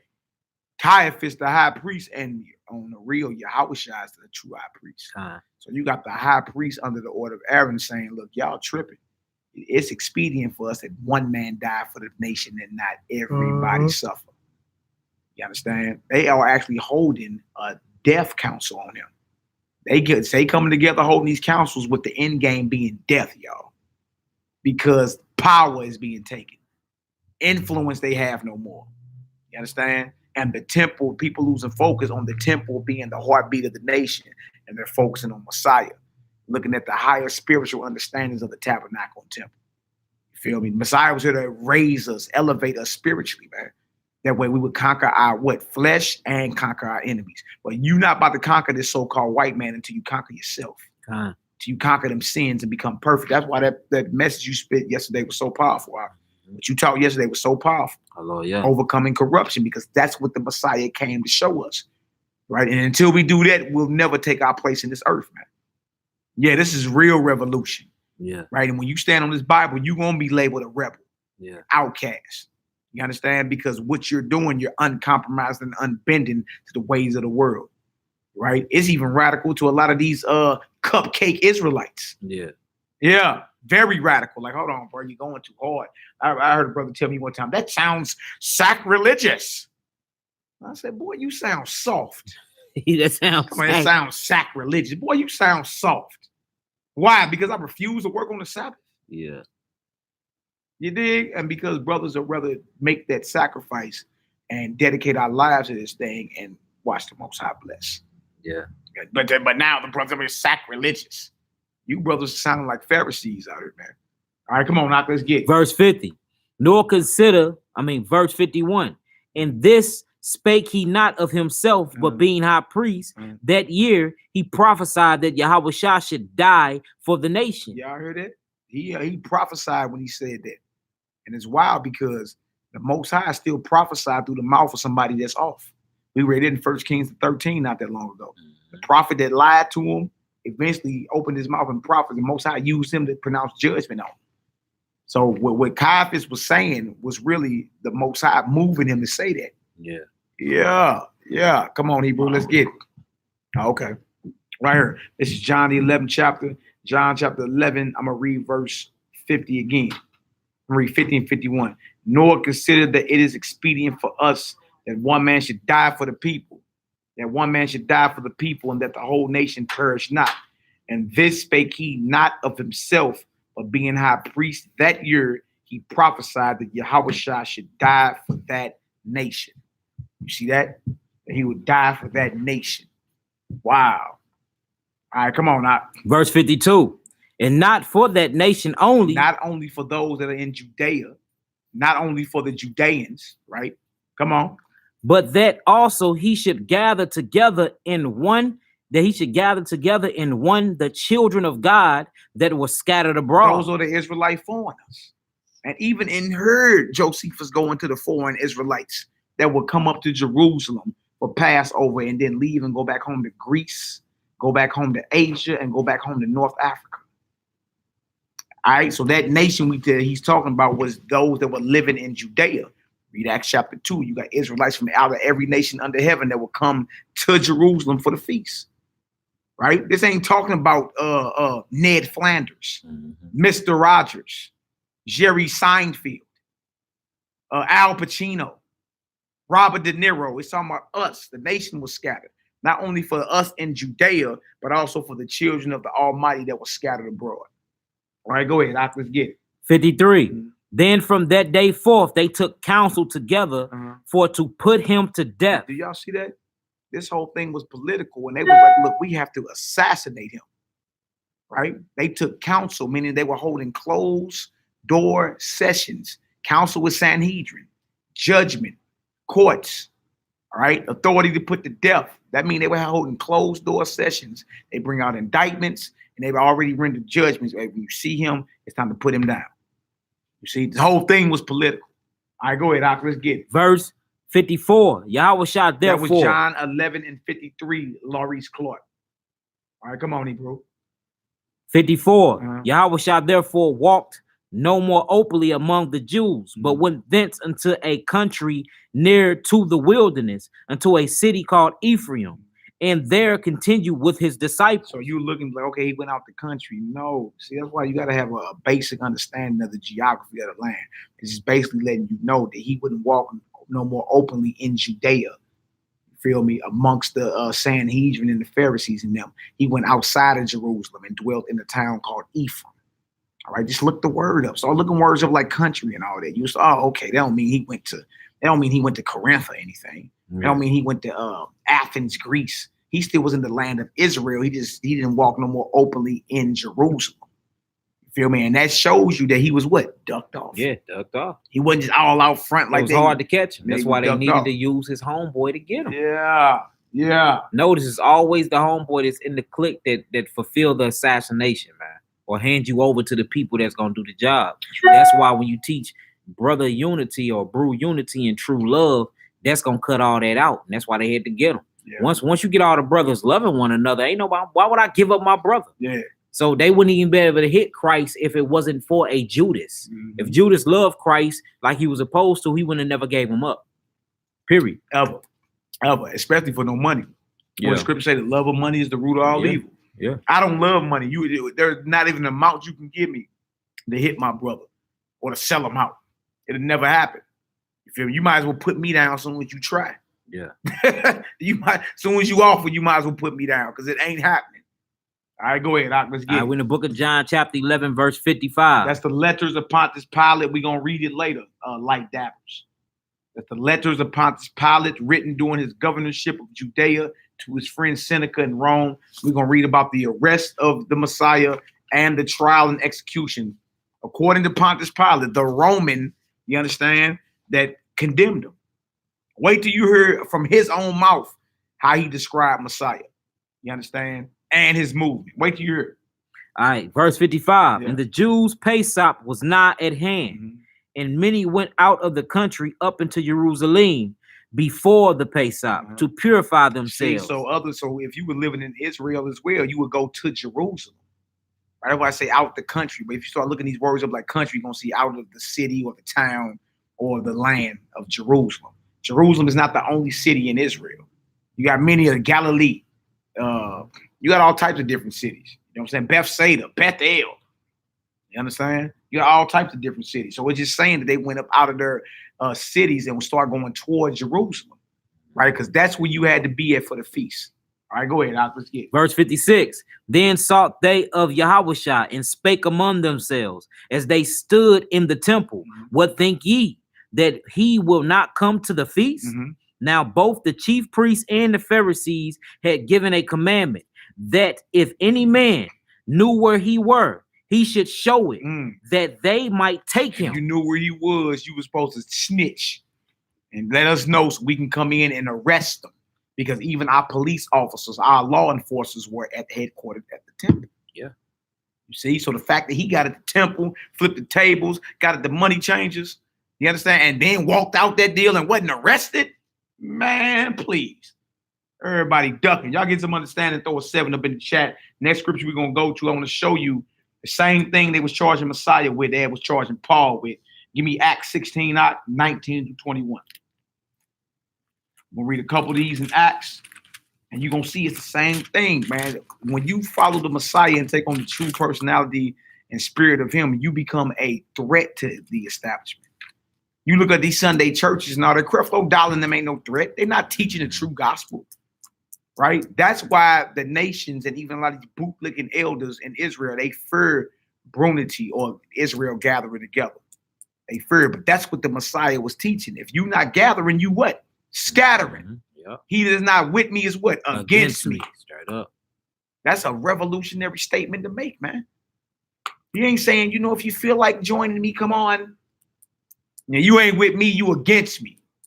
Oh, you know, and that's rattling folks. On top of that, don't forget the spiritual power that he had, right? Political assassination of the revolutionary Messiah, right? And we read it now. If you just slow down and reread what it is, trip off his enemy's response to him, right? They like, look, we got to hold another council, man. Yeah. We got to hold a closed door court session on him. We need to indict him and we need to pronounce judgment on him, death. Y'all know where he at? There's a warrant out for his arrest.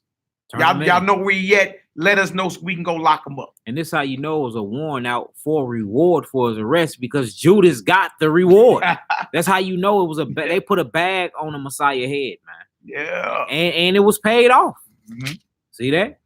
It's crazy. Real talk, man.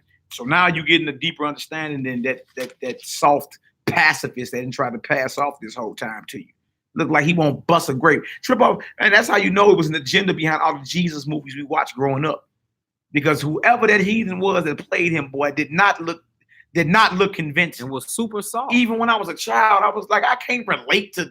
He like Charles Manson. Yeah. He like Jax Taylor from the Sons of Anarchy. He don't look tough. Yeah. You know, like he'll bust a grape. Yeah.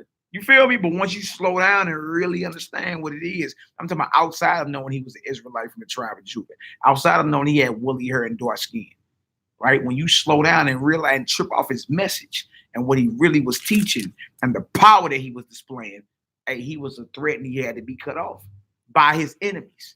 And yeah, they were playing in the prophecy, but trip off the politics that went play here. Trip off the politics that went play. All right, give me Acts 16, 19 through 21. All right, we in the book of Acts, chapter 16, verse 19. And when her master saw that the hope of their gains was gone, they caught Paul and Silas and drew them into the marketplace unto the rulers. Now, the marketplaces, right? Or the courts. Yeah. All right, now they outside of Israel at this point. What happened is Paul just cast a spirit of divination off someone in the authority of Messiah. He just cast a spirit of divination off this woman in the authority of Messiah. So guess what?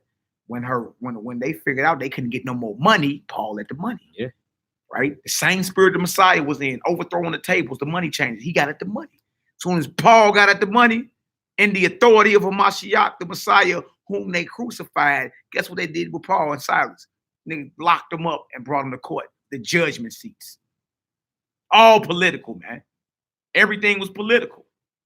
Right? So now you're looking at this Bible for real from the proper lens. Yeah. And not a Christianity religious high. Because this ain't what this is. God. Right? None of these. Joel Osteen ain't no threat out here. Joyce Myers is not a threat. Kenneth Copeland, Jimmy Swaggart, who the hell else is out here? Creflo Dollar, Titty Snakes, yeah, all of them. Leroy Thompson. They all politically correct, man. Yeah, they all PC. Yeah. They not real revolutionaries, of course. They not real followers of the Messiah, because guess what? The government would have been got at them if they was really pushing this. Think about it, and they got millions of followers. Ain't making no noise. Man, no noise. I got millions of followers. I'm trying to overthrow the country if I got it. Man, look, we get 144,000 in Zion for next Pesach. Hey, straight up. Nigga praying. Man, look, I watched a video of these heathens doing a Passover sacrifice in Jerusalem yesterday. Bro, I was highly offended. I'm like, look at these scrubs. Like, they don't even look like they even, man, my little nephew looked like he'll whoop them. Like how do we lose this to them? Yeah. You understand? No, I'm talking about they ain't got an ounce of warrior in them, man. Ain't got an ounce of revolution in them. And the only reason they even got a stronghold over there in Israel is because the United States is backing them financially and militarily. That's it. These men are beyond sad. I couldn't even believe it. I was offended like a motherfucker. I'm like, what? Oh my God! Like, how do we lose Jerusalem to these? And we over here in the West, in the streets, raised in warfare. You understand? Even though, you know, a lot of his gang culture and black on black crime, if you want to call it that, do you realize like the warriors of Judah over here in the West for the most part, right? And that war is what we've been bred in. What you talking about? Yeah. You got men like, what you gonna go to Israel for, man? They going to war. Nigga, you at war now. We grew up in it. You grew right up in it. You desensitized now. You hear about them. Look, but the other day we was up here, we heard gunshots as soon as the bro pulled off the lot. Police flowing out. We all like, damn, what was that? Gunshots. Just gun. They out shooting. I made Isaiah come sit up here about me. This, you know, we used to it. I mean, we so desensitized, y'all. We don't even flinch when we hear gunshots. That's how much war we've been at the past 30, 40 years, man. You feel me? I'm talking about just in North America, known with the blood and Crip war, let alone every other war that's going on amongst us. Man, we bred for war. Man, I'm looking at these heathens in Jerusalem like, man, look like you'll slap the fire out one of them, man. All right, come on, let's get Verse 20. Yeah. And brought them to the magistrates, saying, these men, being Jews, do exceedingly trouble our city. These men being Jews, this is Paul and Silas, do exceedingly trouble our city. Why? Was they armed? What were they doing that troubled, you understand, the city in which they were in? Remember, Paul just came with some spiritual power and the authority of Messiah and cast a spirit of divination off this woman. And guess what? They could no longer make money off this woman and exploit her. That brought them to the judgment seats and said, that's trouble in our city. That's right, Lisa Henry. Psychological warfare. Ooh-wee. Come on now. It says 21, and teach customs, which are not lawful for us to receive, neither to observe, being Romans. Do y'all hear that? This gospel is not lawful for no heathen to receive. This gospel was anti-Roman, anti-America, right? Anti these other nations, period. Yeah, in the end, remnants of other nations are going to serve our God and have to come up to Jerusalem for the feast and bow down and be as slaves to the Israelites. Yes, you dig? But you see what these Romans are saying right here? These men teach things which are not lawful for us to observe. You understand? Being Romans. So that shows you that the gospel was anti-Roman. Ooh-wee. Ooh-wee. Go ahead. Verse 22. And the multitude rose up together against them. And the magistrates rent off their clothes and commanded to beat them. Took their clothes off and was like, beat them. That was the judgment that came down on Paul and them because they cast out a spirit of divination off this woman. Yep, they stripped and beat the Messiah. Just like Messiah was beat. All right, go ahead. Verse 23. Yeah. And when they had laid many stripes upon them, they cast them into prison. Into what? Into prison. So now we got the courts getting at the money, and now they locked up. And you ain't even thought this is political. Go ahead, Into prison, charging the jailer to keep them safely, who having received such a charge, thrust them into the inner prison. Threw them in the hole. They wasn't just locked up. He threw them into the inner prison in the hole. Go ahead. And made their feet fast in the stocks. And locked their ankles up. All right, drop there. Go to the next chapter for me. Acts 17, 5-9. Just to show you the same thing that Messiah was charged with. His followers after him was the same thing. Paul was a threat. And matter of fact, if you got the fire stick, look up Paul, the Apostle of Christ. Excellent movie. Yeah. And of course, y'all, they got heathens playing us, but just look past it and just look at how they had to move. You learn where the real Roman candle came from. Yeah, and Paul kept it gutter, and even though it was heathens, Paul kept it gutter. Let them down in the basket. He was moving the groove with them that deal.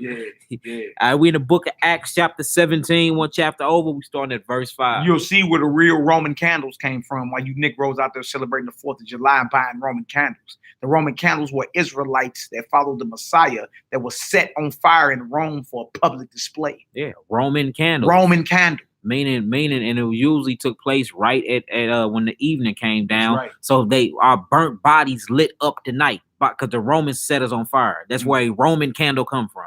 So while y'all out there popping y'all fireworks, that's what's going on, man. That's right. All right, so we in the book of Acts, chapter 17, verse 5.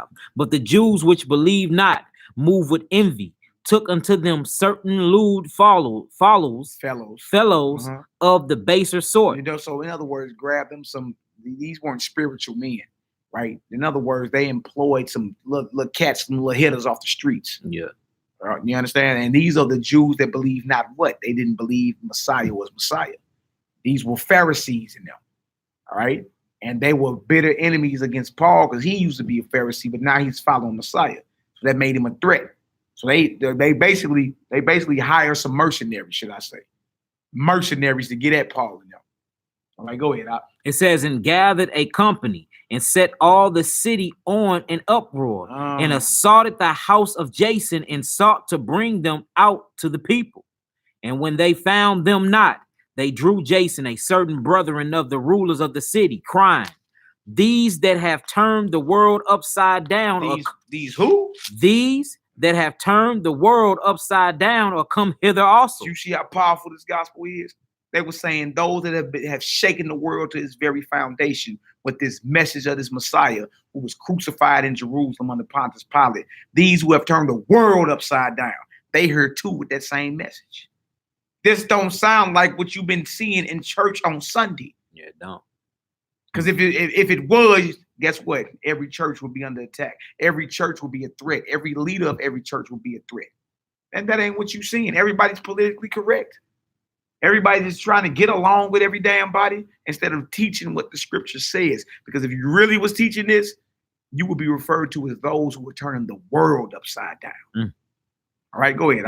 Verse 7. Whom Jason have received, and these all the contrary to the decrees of Caesar, saying that there is another king, one Yahushua. Y'all hear that? We were teaching that Caesar is not king. Yahushua is king. That's treason to them, boy. That's worthy of death, boy. Yeah, that's worthy of death, like Yaki is saying. Yeah, you heard what they were saying. It's only one king, and that's Alexander the Great in the Maccabee time. Yeah. There's only one king, and that's Caesar. The bootlicker said that. So to come in and be like, look, we don't know about this king. Forget y'all money. Forget y'all system. Judgment is coming. Our king, our true king, the Messiah is here. Boy, they hitting heads for that. They straight called that treason. Look, notice the charge they brought on the Messiah. That once he overthrew the tables and declared that he was king, that's when they like, look, we got to kill him. Matter, he said he was the son of God. He said he was the king. We got to take him out. And he overthrowing money. Yeah. He threatened the very Rome that, the very system that was oppressing us, he threatened. Yep, the very system that's still oppressing us. Yeah. This ain't nothing but Rome again. You got a Senate here. Yeah. You got a Senate in Rome. You got a two-party political system. Democrats and Republicans, they had the plebeians and patricians. Yeah. You got a Capitol Hill where they foreign policy, they had Capitol Line Hill. Mm-hmm. You got a Highway 66. Mm-hmm. They had Apion's Way. Yeah. You understand? You got your Coliseum sports. You got the same thing going on here. Football, soccer, all of it. Y'all, I mean, this is Rome again, too. This is Rome, Egypt, Babylon, all balled up into one mess of confusion. Ooh, the melting pot. Yeah. That great hole, boy. It's the same exact thing. So if the gospel was against Rome then, it's against Rome now. Yeah. You see? So anybody teaching to be all politically correct and teach certain things that make everybody happy and comfortable, they not in the spirit of the Most High, because not one prophet taught like that. Yeah. Not one. I ain't seen one. If so, none of these men would have been killed. Yeah. None of them would have been persecuted. Yeah. They would have been hired as bootlickers. Yeah. Would have been hired. So for Hebrew teachers that's teaching politically correct, you might as well get paid. You might as well get paid by the white man to be bootlicker. You might as well be an agent. Go join, get you a 501c3, put you a suit on with a little handkerchief up there in the pocket. Get you some cufflinks and some slick bottoms. Throw on that stinking ass Old Spice and sleep the flock and fleece the flock. You might as well. Yeah. You understand? Because you ain't standing up. If you stand up, and stand on His word, you're gonna be labeled a rebel and a revolutionary, because the spirit of the Most High and this Bible is contrary to the world. You are not given this truth to try to please everybody, man. Yeah. And if that's your spirit, that's not the Holy Spirit. No, at all. Nope. All right, go ahead. Verse 8. And they troubled the people and the rulers of the city when they heard these things. And when they had taken security of Jason and of the others, they let them go. Go to verse 10 real quick. Verse 10. And the brethren immediately sent away Shaul and Silas by night. Y'all got to get up out of here. Y'all got to get up out of here, man. Y'all mess around and caused a riot around here. That's deep. Unto Berea. Yeah. Who coming thither went to the synagogues of the Jews. See, notice wherever they went, there was already synagogues established. Yeah. And that's where they would go to hear the law and the prophets, and then they would come in and teach Messiah in the synagogues out of the law and the prophets. All right. Next, give me Acts 24. Acts 24. Give me start at verse 5 for me. This is Paul on trial. Paul on trial. Book of Acts chapter 24. I'm gonna start at verse 5, man. Matter of fact, let's go ahead and get this prayer off first. It's about to be 10 o'clock. Let's get this prayer off first hour in Jerusalem. If you was living in Israel, you be just getting up, getting your work day started. Let's go ahead and get this prayer off in the Hebrew, and then we go into Acts 24, and then we're gonna read about the trial and execution of Messiah, and then we're gonna read it out of the letters of Pontius Pilate. And you're gonna see. You're gonna see. You understand? I pray y'all getting some understanding. And again, the assassination, the political assassination of the revolutionary Messiah. It's what it is, right? And this is the spirit they scared for you to take on. Because once you understand this, guess what you're going to be doing? You're going to start loving your people. You're going to start uniting with your people under the teachings of the Messiah. How y'all going to unite with them under the teachings of Messiah? We follow his teachings. That's what it's about. All right? So when y'all face Jerusalem, y'all know how we pray. All right, y'all repeat after me. Abinu. Abinu. Shabbat Shemayim. Shabbat Shemayim. Yikade. Yikade. Shimka. Shimka. Tabo. Tabo. Malkuteka. Malkuteka. Yeyase. Yeyase. Ratzonka. Ratzonka. Kabbat Shemayim. Kabat Shemayim. Cain. Cain. Baaret. Baaret. Etlakim. Etlakim. Kukenu. Kukenu. Tanglanu. Tainlanu. Hayon. Hayo. Uslaklanu. Uslaklanu. All. Kataenu. Kataenu. Kamo. Kamo. Shel Sokin. Shel Sokin. Gam. Gam. Anaknu. Anaknu. Lakotin. Lakotin. Lanu. Lanu. Wa'o. Wa'o. Tabienu. Tabienu. Lide. Lide. Nisayon. Nisayo. Ki. Ki. E. E. Kotzenu. Kotzenu. Minhara. Mimhara. Kilaka. Kilaka. Hamamlaka. Hamamlaka. Wahagbura. Wahagbura. Wahatifaret. Wahatifaret. Laome. Laome. Olami. Olami. Amen. Amen. Hallelujah. Hallelujah. Hallelujah. Hallelujah. Hallelujah. Hallelujah. Praise the mighty Yah. Hallelujah.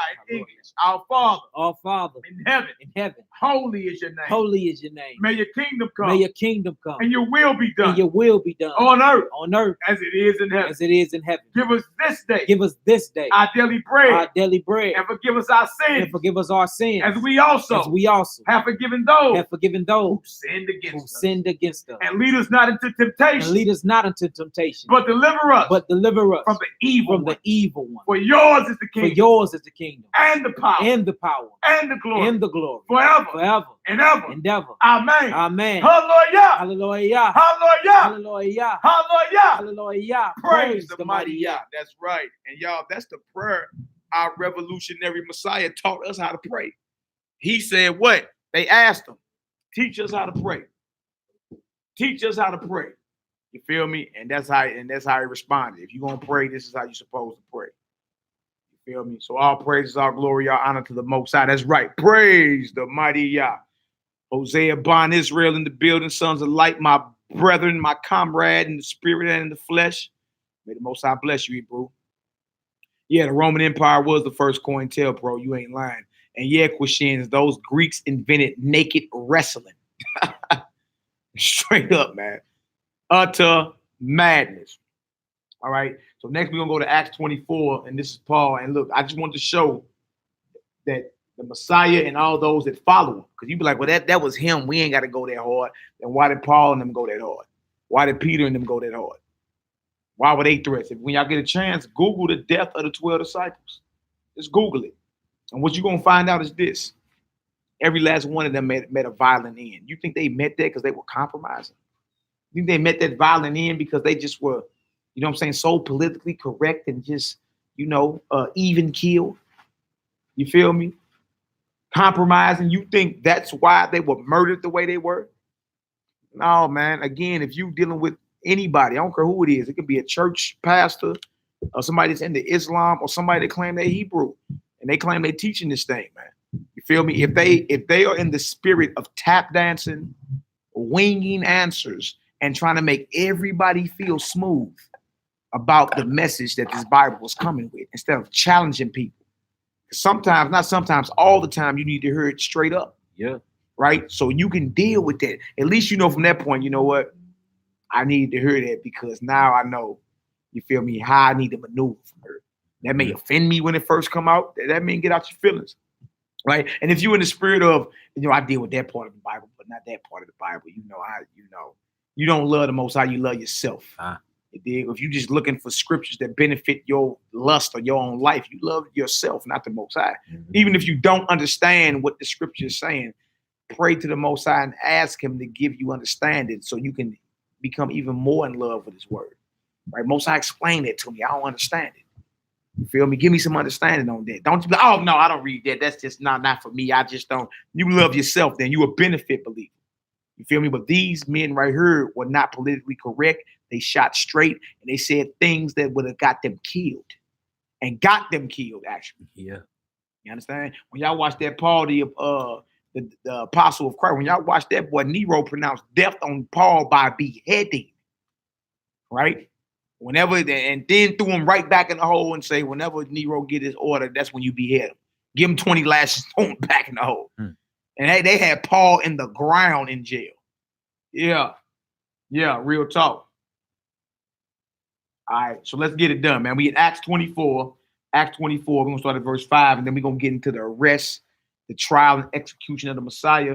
And we're going to end it reading the letters of Pontius Pilate written during his governorship of Judea to his friend Seneca. I'm going to read the back of this again. It said, these letters represent the times of the Messiah with some of the principal events of his life from a new viewpoint, that of the Roman governor Pontius Pilate. We read about him in John the 18th chapter, right? History has pictured Pilate as, in some respects, a good governor, anxious to serve his imperial master faithfully, and even so far as possible to conciliate those who were placed in his care. In these letters, Pilate describes the events of his governorship, his impressions, his policy, his difficulties in dealing with the Jews. It seems, writes Pilate, that all Galilee is agog about Jesus. And everyone knows of someone who has heard of someone else who has been cured of some disease. Pilate argues that Jesus is a popular leader who is politically dangerous, a troublesome fellow that must be gotten out of the way, and concludes, Pilate, if he was not a dangerous rebel yesterday, he would have been tomorrow.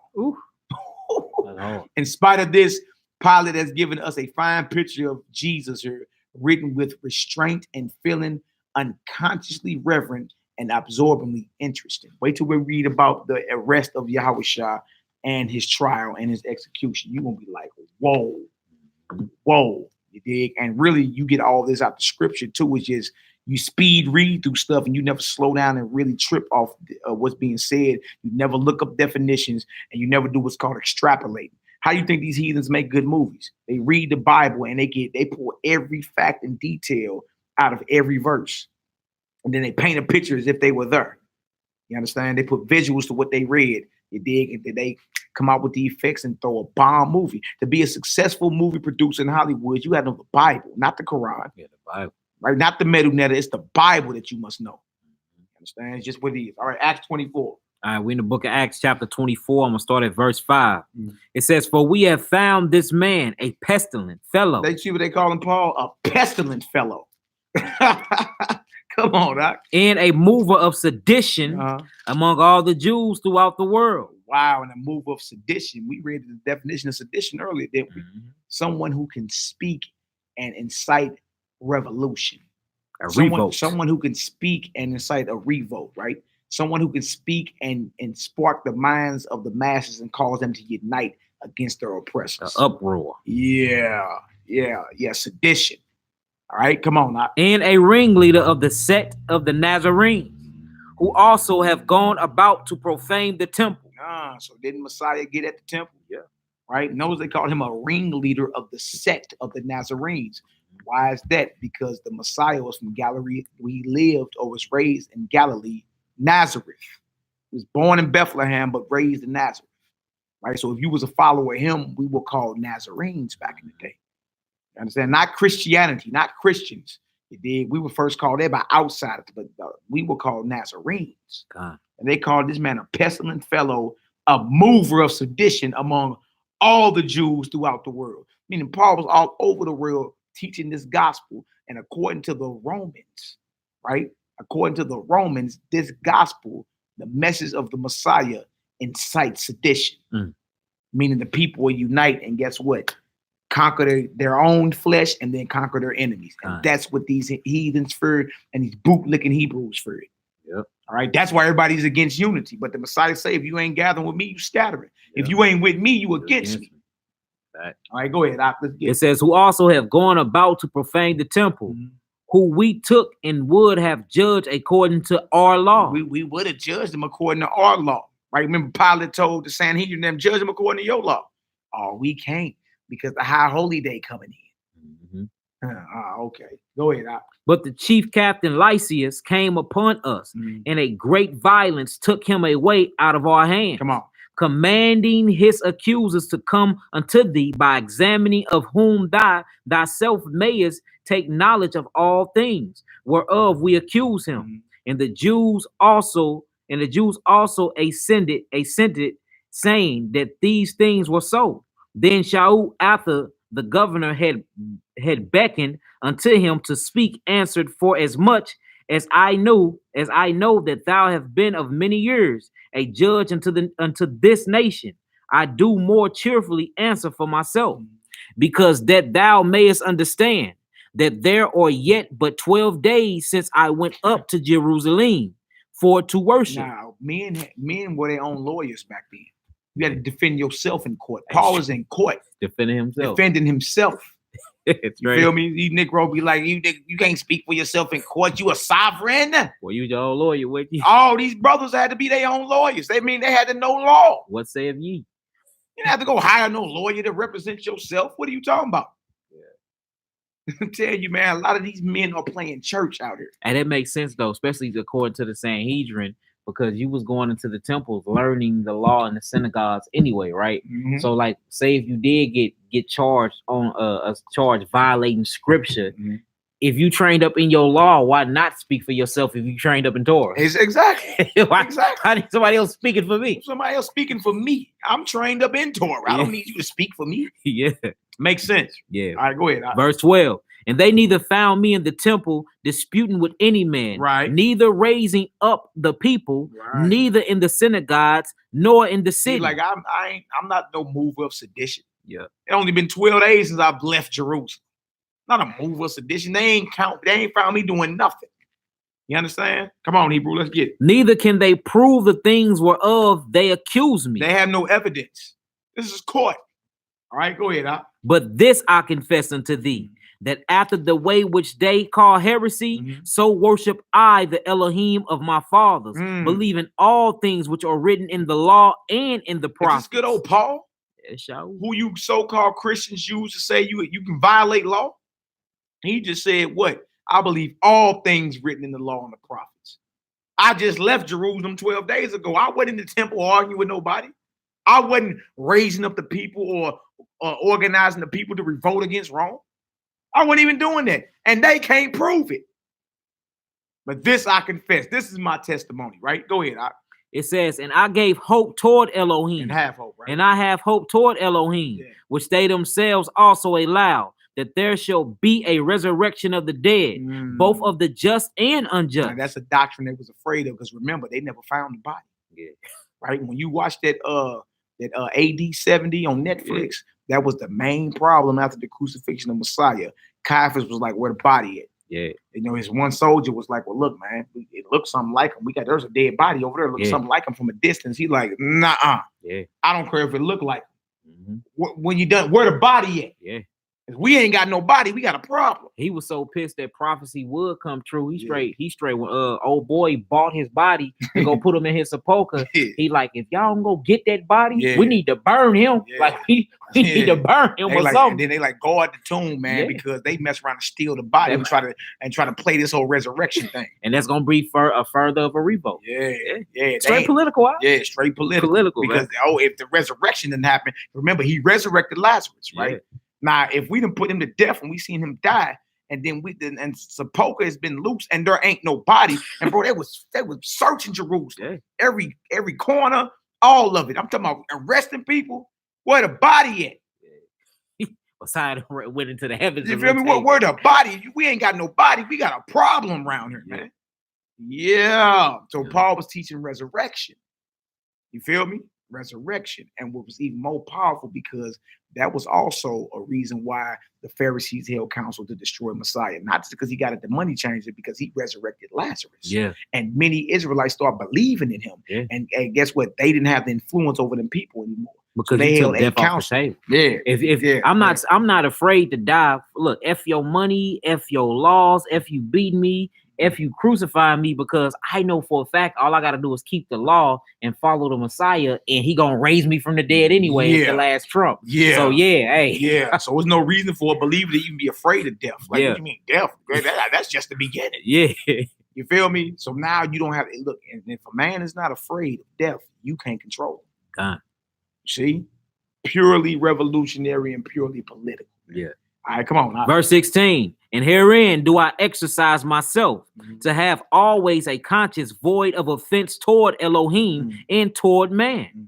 Now, after many years, I come to bring alms to my nation and offerings, whereupon certain Jews from Asia. Certain Jews from where? Asia. Wow, Jews. Boy, strange that Jews. lines up, Right boy. up here in this Pontius That lines Pilate. up. Foreign Jews. Yeah. Asiatic Jews. Yeah. Right, who were foreign. Ooh. Right, who were considered strangers, who would come to Jerusalem and temporarily stay with their brethren for the feast days. Let me see your pen real quick. I'll mark that real. Yeah, yeah. And even Pontius Pilate knew the difference between Judean brothers that were homeborn in the land and Jews who would come back from different parts like Greece, Asia, and North Africa to keep the feast. God. Like they spoke different languages and all that, but one thing they had in common, no matter what customs they had and they disagreed about, or what customs they had different, they all came back to Jerusalem for the Most High set apart appointments. God. Right? All right, go ahead. It says, whereupon certain Jews from Asia found me purified in the temple, neither with multitude nor with tumult. It says, who ought to have been here before thee and object, if they had aught against me. Or else let these same here say, if they have found any evil doing in me while I stood before the council. 21. Except it be for this one voice that I cry standing among them, touching the resurrection of the dead. Oh, I am called and questioned by you this day. that's right. That's right. He like, if anything, you want to know what I've been teaching resurrection. I believe everything written in the law and the prophets, resurrection is in there. Daniel 12, 1 through 2, 1 through 4, Psalm 16, 8 through 10. You feel me? And many other scriptures. Resurrection is in the law and the prophets as well. All right, drop there. Let's go to John 18. Start at verse 1. We're about to get into the trial and execution of Messiah. You'll see us doing our high holy day Passover, the preparation for unleavened bread. You dig? And we wanted to go over this because that's what's coming up within a few days. You understand? And we want to keep the spirit rolling. But understand, and consider that had we been living 2,000 years ago, we'd be days out from the execution of our master. No, this wasn't about no funnies and, you know what I'm saying, playing around. This was a serious time for us, man. Very serious. Hey, You understand? And you ought to take it serious. Go ahead. Shaul straight said, look, certain Asiatic Jews see me. If they had something to say against me, they'd be here. They should have been here. They should have been here. Yeah. But notice he said Asiatic. Why would he say that? Why he put them in a location of them that they own, but he called them Jews. Huh? Yeah, and then Acts the 2nd chapter. What? And where Jerusalem Jews, devout men out of every nation under heaven. Out of every nation. That don't mean Jews were there and then devout heathens were there out of every nation. That don't mean that. Don't I? You feel me? And men have been winging that scripture for so long. You're like, bro, that don't mean that. What are you talking about? Even in Pontius Pilate knew the difference. Yeah. What we saying 2,000 years ago, Pontius Pilate knew that there were foreign Jews. Oh, wait. That's deep. Houston, we got a problem. That's going to change a lot of people's whole entire doctrine. Yeah. Straight up. Yeah. All right. We in the book of John, chapter 18, verse 1. Let's get into it. When Yahushua had spoken these words, he went forth with his disciples over the brook Cedron, where was the garden unto the which he entered, and his disciples. And Judas also, which betrayed him, knew the place. For Yahushua oft times resort thither with his disciples. That's the Garden of Gethsemane, and I pray I'm allowed to go there when I get over to Israel. That's one of my first. I need to go to the garden where he was at. Just to meditate. Yeah, I need to be in there. Yeah. Right in there, boy. All right, go ahead. Judas then, having received a band of men and officers from the chief priests and Pharisees, cometh thither with lanterns and torches and weapons. You see that? So he going to right there that Judas then having received a band of men or an army of men, right? And officers from the chief priests and Pharisees. You understand? So we got officers. That's Shalom. We got officers. Right, officers were sent from the chief priests and all of them to go arrest Yahushua. That's what happened. Right, Judas received it. You dig? And he came. Judas received it, and he came with his band of officers to lock up the Messiah. Yeah. No. The camera recorded. Yeah, just leave everything. Yeah, we all good. Just sit down. No. That ain't on there. We cool. All right, read it again, Hebrew. All right, verse 3. Judas then, having received a band of men and officers from the chief priests and Pharisees, cometh thither with lanterns and torches and weapons. Dang. Come on. Yahushua therefore, knowing all things that should come upon him, went forth and said unto them, Who seek ye? You see how the Messiah, he wasn't afraid. Came right. Who you looking for? Right? You police come knocking at that door. You be, all scared and ducking and shh, be quiet. No, he went forth and met them. Who you looking for? Yeah. All right, go ahead. Then answered him Yahushua the Nazareth. Yahushua said unto them, I am he. And Judas also, which betrayed him, stood with them. As soon then as he had said unto them, I am he, they went backwards and fell to the ground. See how powerful he is? His words, right? I am he. Everybody hit the deck. Bow! Yeah, that's hard. Went backwards and fell to the ground. Who got the real power? Right? He let them arrest him. I'm talking about exactly. I let y'all arrest me. You dig? And trip off that, man. Judah's gonna have that. You dig? When we in Jerusalem bank, we're gonna have the power to speak and our enemies flee. You see? The Messiah doing it. Greater things you gonna do. Yeah. That's why they fear us. They fear us being where we supposed to be on the Most High set apart appointments, praying before the Most High. Because our prayers are even more powerful than theirs. You dig? Messiah speak, they all hit the deck. Bow! All right, go ahead. Verse 7. Then asked he them again, Who seek ye? And they said, Yahushua of Nazareth. Yahushua answered, I have told you that I am he. If therefore ye seek me, let these go their way. You see how solid the Messiah is? Let my people go. Let my friends go. Yeah. You looking for me, here I am. Let my disciples lead. That's hard. Right? Not like you today. You get caught and like, come on, dog. They caught us. Nah, that ain't how the Messiah. Messiah was a straight up revolutionary, man. Straight revolutionary. And wasn't scared to get arrested. Yeah. Who you looking for? As soon as he spoke, they all hit the ground. Bow! Get back up, straighten their stuff up. Who you looking for? They say it again. Well, look, I told you I'm he. And since you looking for me, let these go. That's solid, man. We need more Yahushas out here. Man would have never lied to you. Never stole from you. Yeah. Right? Never got at your woman. Never slandered you. Never bear false witness. You feel me? Resurrected the dead, healed diseases, fed the people. You dig? And showed what a real power was, man. Unlocked the mysteries of the kingdom of heaven. Shows you what it was. You understand? What problem you got? Come on. 9. That the same might be fulfilled, which he spake. Of them which thou gavest me, I lost none. Then Simon Peter, having a sword, drew it and smote the high priest's servant and cut off his right ear. The servant name was Malchus. These were Israelites that came to lock up Messiah. A lot of times, brothers thought, the Romans came and locked them up. No, the Israelites, officers from the temple, Sanhedrin. We read earlier, they put a warrant out on them. You understand? They had a secret, a closed door meeting or closed door court session, indicted them, put a warrant out. You dig? Now they arresting them. You see what I'm saying? So when he get arrested, his right hand man Peter, and that show you Peter was strapped. What he doing with a sword? And it shows you he was a skilled warrior. Because anytime you can take a sword and aim, you dig, and just cut somebody's ear off, you dig, that means you cold with that sword. You cold. Because if you don't got them skills, you took the corner of his head and his face off. But you cut his ear off. Bow. to pull a sword and aim that with precision and hit somebody right here and take it off like that. That's skill. So the Messiah had men around him that were armed, with swords. Luke 22 and 36. Hold your spot. Read that for me real quick. Luke 22 and 36. You right there in verse 11, right? Yeah. All right. Let me show you. Messiah gave him a commandment to go buy some swords. That's why Peter had a sword. This whole thing is revolution, man. May the Most High bless you, Nehemiah.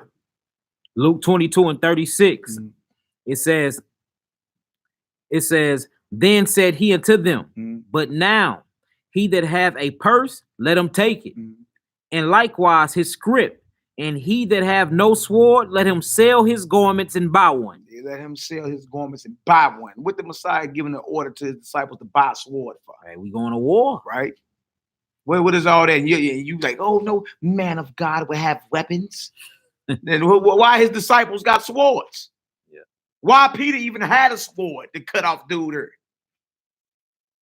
Yeah, he had warriors around him, man. We come from a long line of warriors, man. But your war gotta be for a righteous cause, man. How about it be for the cause of Mashiach? Yeah. And the redemption of Zion. How about that? All right, go ahead.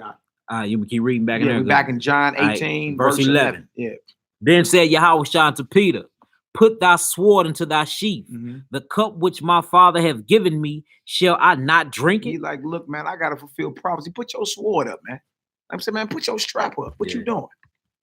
I gotta drink this cup. Right? A sword ain't gonna get us up out of this situation. You stockpiling weapons ain't gonna get Zion out of this situation, even though they war strapped. You understand? Because anytime you're gonna have to defend yourself. Look, spiritual war turns physical. You understand? If a legion possessed heathen and walk through these doors right here and try to get at our children and our babies, we gotta lay them down. What you mean? He getting shot the F down. Yeah, we have to lay him down for that. You feel me? So spiritual war turns physical. The fact that he told them to go buy a sword, and the fact that Peter had a sword, you understand, proves that they were armed men. Don't nobody want to deal with that. All right, come on, Hebrew. It says, then the band and the captain and officers of the Jews took Yahushua and bound him and led him led him away to Ananias first, for he was father-in-law to Caiaphas, which was the high priest that same year. So they took him to the high priest father-in-law first. You understand? When y'all watch that AD 70 on Netflix, you're gonna see all these characters. You're gonna be like, oh, that's how all that played out, man. Dang. And in the Bible, AD 70 on Netflix, John the Revelator is a brother. Philip is a brother. Mary Magdalene is a sister. There's a couple more brothers and sisters in there. I'm talking about straight disciples that roll with him. Yeah, of course, they got the Messiah as a Caucasoid. They had John looking kind of fat, like he wouldn't, you know what I'm saying? Like, I'm like, you ain't been eating nothing. Hey, it went hard though. Yeah, that deal go hard, and it's very detailed, y'all, and it's super long. Yeah, it is. And then I like the part where the Messiah resurrected. That angel came down. Boy, nigga, you seen? Well, I'm talking about the wick. Nigga, pulled his sword. The brick broke. Oh man, pull this sword out, boy. Everybody got shook. Yeah. Them Romans and them Hebrews that was guarding that tomb. Everybody got shook. Yeah, the high priest called the Satarian. He like, look, where y'all got him? Like, he in that sepulcher, go guard that sepulcher. I don't need nothing moving. And that deal go hard. Yeah, man. It's tight. And then behind it, because they couldn't find the body, Pilate started putting his Roman soldiers to death. Yeah. You feel me? And they had, like, Cornelius was like one of his top Cornelius was like one of his top little centurions, man. I was like, oh, okay. They saying Cornelius was there. It's very interesting. Yeah. All right, come on. It says, now Caiaphas was he which gave counsel to the Jews that it was expedient that one man should die for the people. And Simon Peter followed Yahushua, and so did another disciple. That disciple was known unto the high priest, and went in with Yahushua in the palace of the high priest. But Peter stood at the door without. Then went out that other disciple, which was known unto the high priest, and spake unto her that kept the door, and brought in Peter. Then said the damsel that kept the door unto Peter, art not thou also one of this man's disciples? Now remember, Messiah had already told him, like, even though Peter was like, look, I'm dying with you, just ride or die. Even though Peter just cut somebody's ear off, you know, Peter's heart was in the right place. It did. But the Messiah already knew, like, hey, how this about to turn up, you gonna get afraid too. Yeah. It's about to turn up. You know what I'm saying? You gonna deny me 3 times. Peter smelled that death and was like, nah, Whoa. I don't know. I don't know who that is. Big, but after the Messiah resurrected, he asked him 3 times, do you love me, Peter? He said, Lord, you know I love you. Feed my flock then. Ask him again, do you love me? Lord, you know I love you. Well, feed my flock then. Feed my sheep. Ask him again, do you love me? Peter cut like, oh, man. Because he told him that he was going to deny him 3 times. So then the Messiah, after he resurrected in John, the 21st chapter, asked him 3 times, do you love me? Yeah. He was like, Lord, you know I love you. Then you better feed my sheep then. Feed my sheep. All right, go ahead. He said, I am not. And the servants of the officer stood there, who had made a fire of coals, for it was cold, and they warmed themselves. And Peter stood with them and warmed himself. That's crazy, boy. Then the high priest then asked Yahushua of his disciples and of his doctrine. Yahushua answered him, I spake openly to the world. I spake openly to who? The world. But that lets you know the world is Israel. Because who else were you speaking openly to? Yeah. You see, for God so loved the world that he gave his own. What world did God love that he sent his only begotten son to? Yeah. Y'all already stop winging John 3:16 as well, man. Like this, like it's a lack of study. Isaiah 45:17. The world don't mean the planet. Yeah. Or the earth. It means a certain society. Yeah. Isaiah 45:17. Israel shall be saved in Yahweh with an everlasting salvation. You should not be confounded. World without end. Israel is the world. Right. So when Yahweh said, I speak openly to the world, where was he speaking at? Yeah. At all the synagogues in Israel and in the temple in Jerusalem. Yeah. Speaking of Israelites. Yeah, he wasn't in Russia speaking. Nah. Right. He wasn't in the Philippines. He wasn't in Nova Scotia. He wasn't in Canada. He was in Israel. That's the world he was talking about. Yeah. All right, come on, let's get it. It says, I spake openly to the world. Yeah. I ever taught in the synagogues and in the temple, whether the Jews always resort. Oh, see, so we look, the temple was the main spot. No matter what you was talking about, whether it was money, whether it was education, whether it was healing, you understand? Whatever you talking about, it was going down the temple. The priests lived in the temple, in the priest quarters and all that. And the discourses between different parties of Israelites went on right there. God. And every day there were hundreds, if not thousands of Israelites at the temple. Because that's where you went. All right, go ahead. And in secret have I said nothing. Why axest thou me? Ask them which heard me. What I have said unto them. Behold, they know what I said. They know what so he defended himself again in court, locked up, drew before the judgment seats after they held a closed door court session on him. Yeah, right. Counsel with the Sanhedrin. Wicked counsel. They indicted him. A wicked counsel. We know about those. Yes, too. we do. They indicted him. They put a warrant out. He's arrested. Now he's in court. I asked them, they know what I said. Do it sound like he in there? Oh, I like he cowering down. I spoke openly to the world in the temple where all y'all be at. I asked them, they know. Messiah was revolutionary, man. Yeah. Come on, let's get it. And when he had thus spoken, one of the officers which stood by struck Yahushua with the palm of his hand, saying, answereth thou the high priest so? Man, can you imagine in that day, man, boy? Hit the most boy, you don't hit the most I only begot. And that come back boy on judgment day. Well, let me run that back. You the joker that slapped me. It's gonna be a problem, Mark. It might be over for thou. Right. Boy, you slapped up the Mashiach, boy. That's great. Oh, boy, I would be beyond afraid. Boy, you done slapped the Messiah across the jaw. Yeah. And that get brought back up on the day of judgment on vow. Yeah. Oh my God, bro. It may not be well for that Hebrew in that day, boy. All right, come on. Verse 23. Yeah. Yahushua answered him, if I have spoken evil, bear witness of the evil. But if well, why smitest thou me? Yeah, I speak evil, bear witness of the evil. What you smacking me for? Come on, and Annas now Annas had sent him bound unto Caiaphas, the high priest. So now the father-in-law of the high priest sends him to the high priest. Now, if you know anything about the little small study of the Bible, it show you that Messiah is the real high priest. You understand? So you got these men in these positions claiming that they the high priest, and it's Mashiach that's the high priest after the order of Melchizedek. It's Messiah. All right. That was just ironic to me. Like, wow. Like, how is this the high priest? Boy, you know, if you know who he is, you realize that your seat has been taken. Time is up for you. All right, come on, Doc, let's get it. Verse 25. And Simon Peter stood and warmed himself.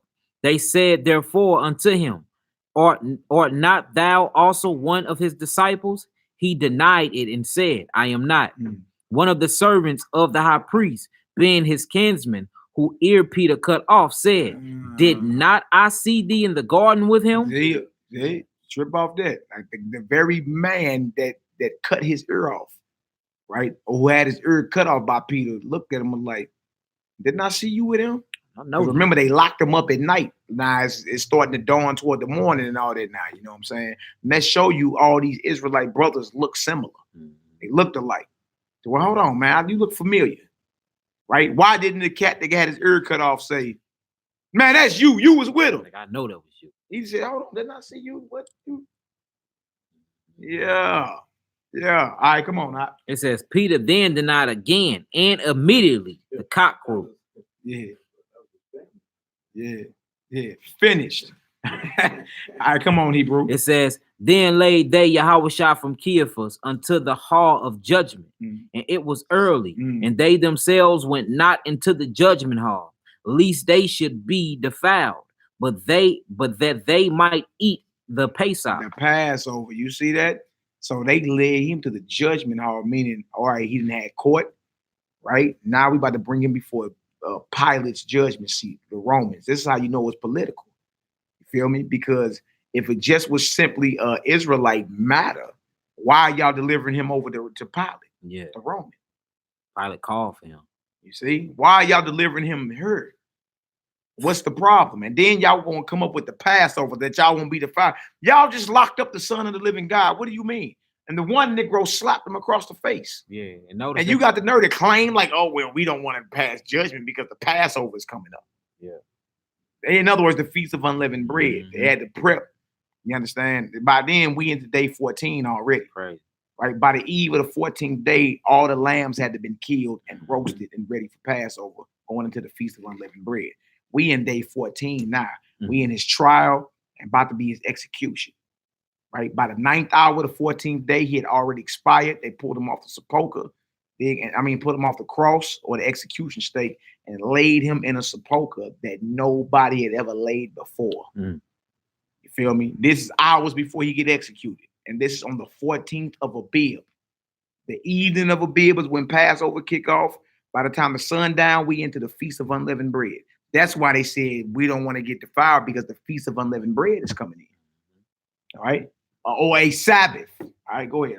They answered and said unto him, if he were not a malefactor, a malefactor, we would not have delivered him unto Can you look that up? Look that up for me, Hebrew. Malefactor. Malefactor. If he was not a malefactor, what that mean? It's serious, man. And we want to stay in the spirit of Passover to let people know how serious this thing is, right? If you realize 2,000 years ago, we would be hours out from his execution. Then anything you got a problem with within your own personal life, man, that takes a backseat to this. Straight up. We're supposed to be focused. Like, man, hold on. The Messiah was murdered, assassinated, executed. You feel me? What we argue about? What do we got going on? That this is not on our mind here. You see? What does it say? Strong's G 2555. Karkapoyas. Karkapoyas. It says Karkapoyas, which is G2555. It says an evildoer. What? An evildoer. They told Pilate if he was not an evildoer, we wouldn't have delivered him to you. What did he do that was evil? A criminal. What? A criminal. What law did he break? Boy, that's deep. Boy. That day of judgment gonna be heavy for them. A criminal, a troublemaker, a bad doer, a bad doer. We wouldn't have delivered you, and we wouldn't have delivered him to you, Mr. Roman, had he not been a criminal. What crime? What law was violated? He violated their law. All right, come on, now let's get it. All right, it says, verse 31. That's right, Jose. He spoke against the political leaders. Yeah, violated their law. Then said Pilate unto them, take ye him and judge him according to your law. The Jews therefore said unto him, it is not lawful for us to put any man to death. This thing done went too far. Y'all talking about murdering him? Why? What's the problem? And again, y'all, murder is a byproduct of hatred. Yeah. You dig? Had the brothers just loved one another, it would have never went down to this. Now we understand prophecy had to be fulfilled, but understand the emotion of man that was involved here. You understand? Understand the strings of prophecy being pulled and how men were hating one another. Right? These men hated Messiah. Right? Had they not hated him, he would have never been brought before the judgment seats. They would have never been having holding councils to kill him. They would have never indicted him. They would have never put a warrant out for him, and they never would have arrested him. That's why it's important for Israel to love one another. You feel me? Because you look up and be handing your brother over to the damn heathen. You see? We need to learn that, man, because our Messiah was assassinated because Israel didn't love one another, man. And again, y'all don't get simple. We all know prophecy had to be fulfilled. You understand? But the same thing go on today. Same thing going on today. Your people will sell you out and hand you over to the white man. You feel me? Because you don't love one another. All right, go ahead, let's get it. Verse 32. That the saying of Yahushua might be fulfilled, which he spake, signifying what death he should die. Then Pilate entered into the judgment hall again, and called Yahushua, and said unto him, art thou the king of the Jews? Yahushua answered him, sayest thou these things of thyself, or did others tell it thee of me? You asking me because you want to know, or you ask me because somebody told you? You see, the Messiah was shooting straight, bro, even in judgment. Yeah. This man about to put him to death. You asking me because you want to know, or you asking me because that's what you heard? Oh, yeah. Oh, this man is beyond the problem because he ain't even afraid of death, man. All right, go ahead, let's get it. Yahushua answered, saying, sayest thou this thing of thyself, or did others tell it thee of me? Pilate answered, am I a Jew? No. Thy own nation and the chief priest had delivered thee unto me. What have thou done? He's like, look, I'm not a Jew. Am I a Jew? Your own nation delivered you to me. You see? And that's that spirit we got to get the hell about this nation, man. We got to get that about the nation, the spirit of hating your brothers and hating your sisters, man. That's why he say, love your enemies. It was about us. Because until we do that, we can never heal. The enemies are those of your own nation. Love those that hate you.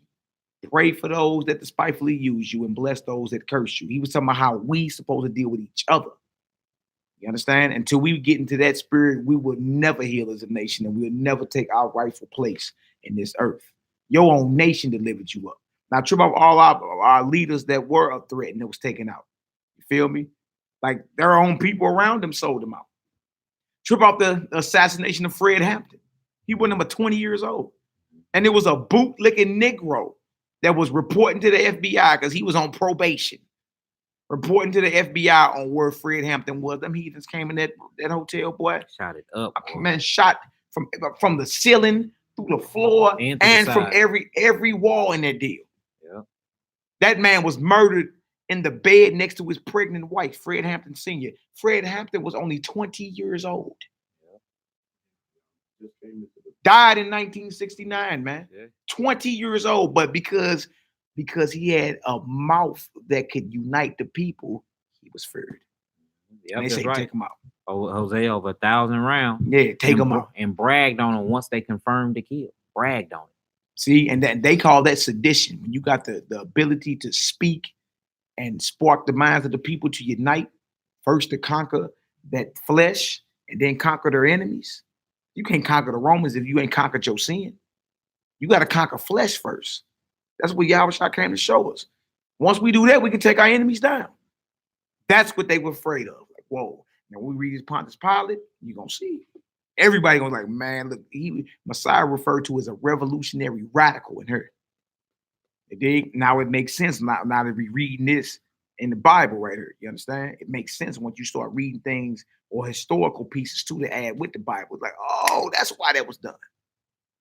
Revolutionary. And if you're not gathering, you are scattering. If you ain't with Messiah, you against him. All right, go ahead, Doc. Let's get it. Yeah, Yahweh shall answer, my kingdom is not of this world. If my kingdom were of this world, then would my servants fight? You hear that? If this was my kingdom, my servants would be banging around here. What you mean? If this was my kingdom, my servants would be fighting. Oh, so you said the assassination, the political assassination of the revolutionary Messiah. He told Pilate, this Roman, right to his face, if this was my kingdom, my servants would be banging. Come on, Doc. That I should not be delivered to the Jews. The Jews or the Pharisees, right? Those that handed them over. It would have been civil war, in other words. Them non-Messianics would have been getting put to the sword if this was Yahushua kingdom. Luke 19 and 27. Let's read that. Hold your spot. Let's read that real quick. Then we'll read that verse again. Let's prove it. Let's prove it. Luke 19, 27. Luke 19, 27. Yeah. And he said, these things which are impossible with man. Luke 19, 27. Oh, you shall right out. Luke 19 and 27. It says, but thus my enemies, which would not that I should reign over them, bring hither and slay them before me. That's the Messiah. My enemies that don't want me to reign over them, bring them hither and slay them before me. Any of you non-Messianics is listening, take notes. It's time for you brothers to repent and bow your neck in subjection to the Son of the living power, man. Because he said to Pilate, this was my kingdom, my servants would be fighting. That I would even got arrested if this was my kingdom. Wouldn't have been none of that. Wouldn't have been none of that. You showing up and locking me up had this been my kingdom. Yeah.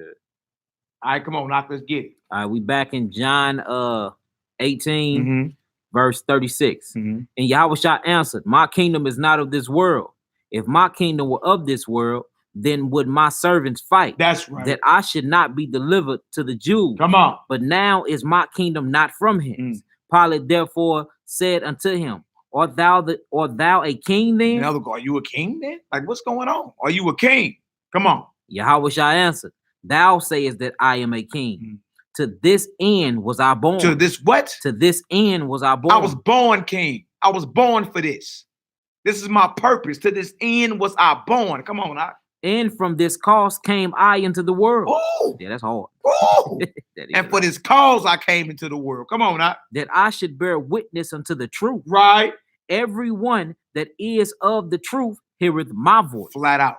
Everyone is of the truth heareth Yahushua's voice, and you are his sheep. I bet he felt that in his chest, though. Pontius Pilate. I bet he was like, dang. Yeah, and he had to. You know why? Because remember when he spoke earlier, all the officers them hit the ground. Yeah. You feel me? And that's what they fear. They fear that we have the ability to speak and our enemies flee. And we actually do have that. We read about Judah and them in the book of Joshua. Yeah. Judah boy used to screech so loud, and all the women in Egypt miscarried. Yeah. Straight up. That's how powerful we are. Yeah. You understand? That's what's coming back. Better get ready. All right, come on, Hebrew, let's get it. Pilate said unto him, what is truth? And when he had said this, he went out again unto the Jews and said unto them, I find him no fault at all. I find in him no fault. What's the problem? All right, come on, Hebrew. But ye have a custom that I should release unto you one at the Passover. Will ye therefore that I release unto you the King of the Jews? Then cried they all again, saying, not this man, but Barnabas. Barabbas. But Barabbas. Now Barabbas was a robber. Not sure about that. The ones that locked Messiah up rather have a thief released than the Son of the living God, man. And look, remember they held a council and they all admitted, man, this man doeth many miracles. What we gonna do about this? So you know that this man getting down. You know the world ain't never seen nothing like this. Even though prophets in the Old Testament did miracles, but not on this level. Not on this level. Right? That's why this man was a threat, because he had the ability to unite the minds of the people, you understand, to first conquer themselves and then what? Conquer their enemies. You feel me? And because it was hatred and not brotherly love, he was arrested. He was indicted, right? He was sent to trial and eventually murdered, assassinated. All praise to Yahweh, he resurrected after 3 Lord. days and 3 nights. You feel me? And that's all I hope will follow him. But now you're getting the true character of Hamashiach, man. Not this so-called white boy Jesus you grew up listening to or looking at your whole life. Right? And even when he's speaking in movies, he don't even sound convincing. He don't even sound convincing. What we just read him saying to Pilate, you can tell that was a brother. You asking me because you want to know, you ask me because that's what you heard. You say I'm a king, yeah, that's what, look, for this purpose was I born. Dang, what's up with your kingdom? If this was my kingdom, my servants would be fighting. That ain't no heathen. That ain't nobody that's a pacifist trying to, you feel me? This is a straight revolutionary right here. What the heathens fear. All right, let's get to John 19. John 19. Mm-hmm. Then Pilate therefore took Yahushua and scourged him. Mm-hmm.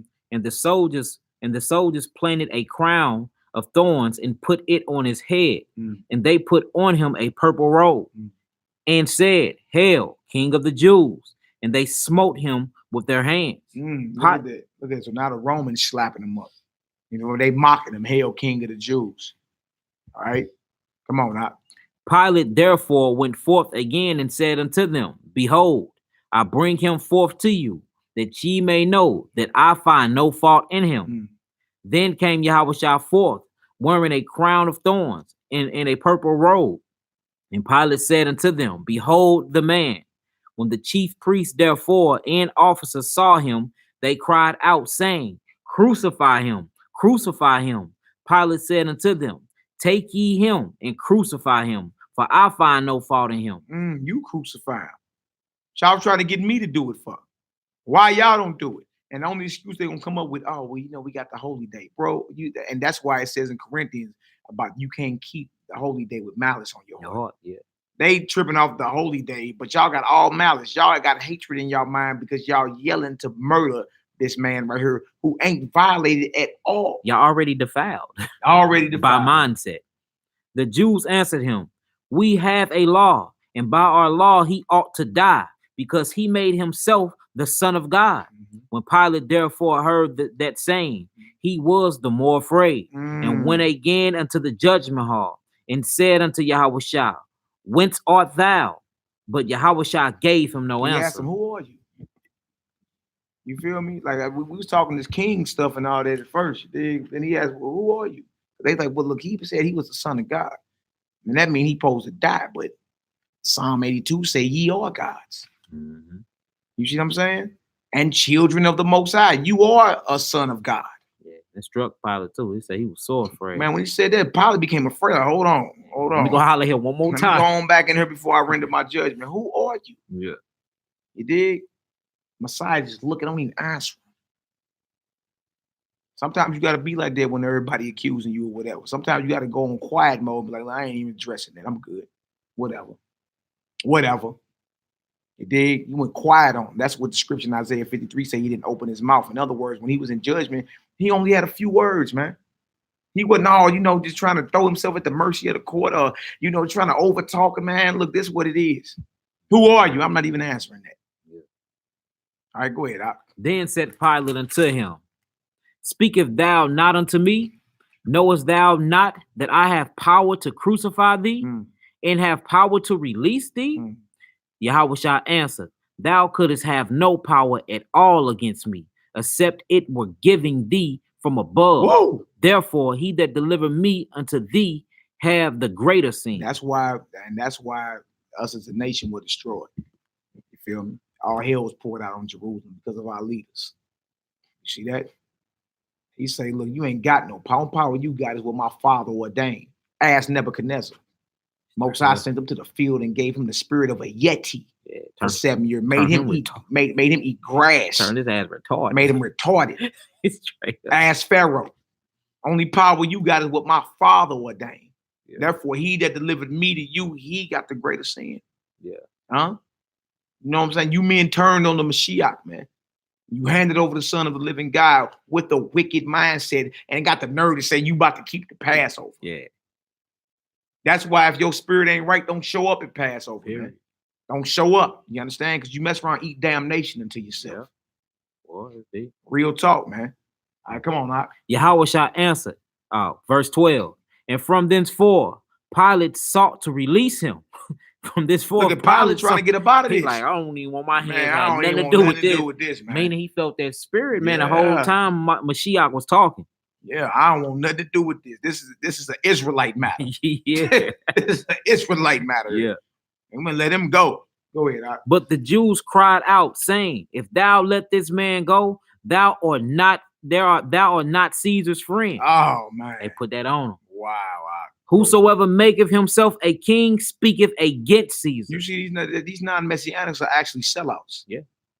They gonna bring the white man into the play. They basically told him, we're gonna tell Caesar. We're on gonna your tell ass." Caesar on you. Straight up, that's deep, boy. Ain't that something, boy? That's deep. You see how much hatred his own people had That's for him? deep. The leaders of our people, because many Israelites believe, the common Yeah. Israelites love Messiah. You understand? But the ones that were in power and authority, they hated him so much, they told Pilate, we gonna tell Caesar on you if you let him go. We're gonna call the heathen on you. Wow. We're gonna call the heathen on the heathen if you let Wow. this innocent man go. That's Wow. crazy.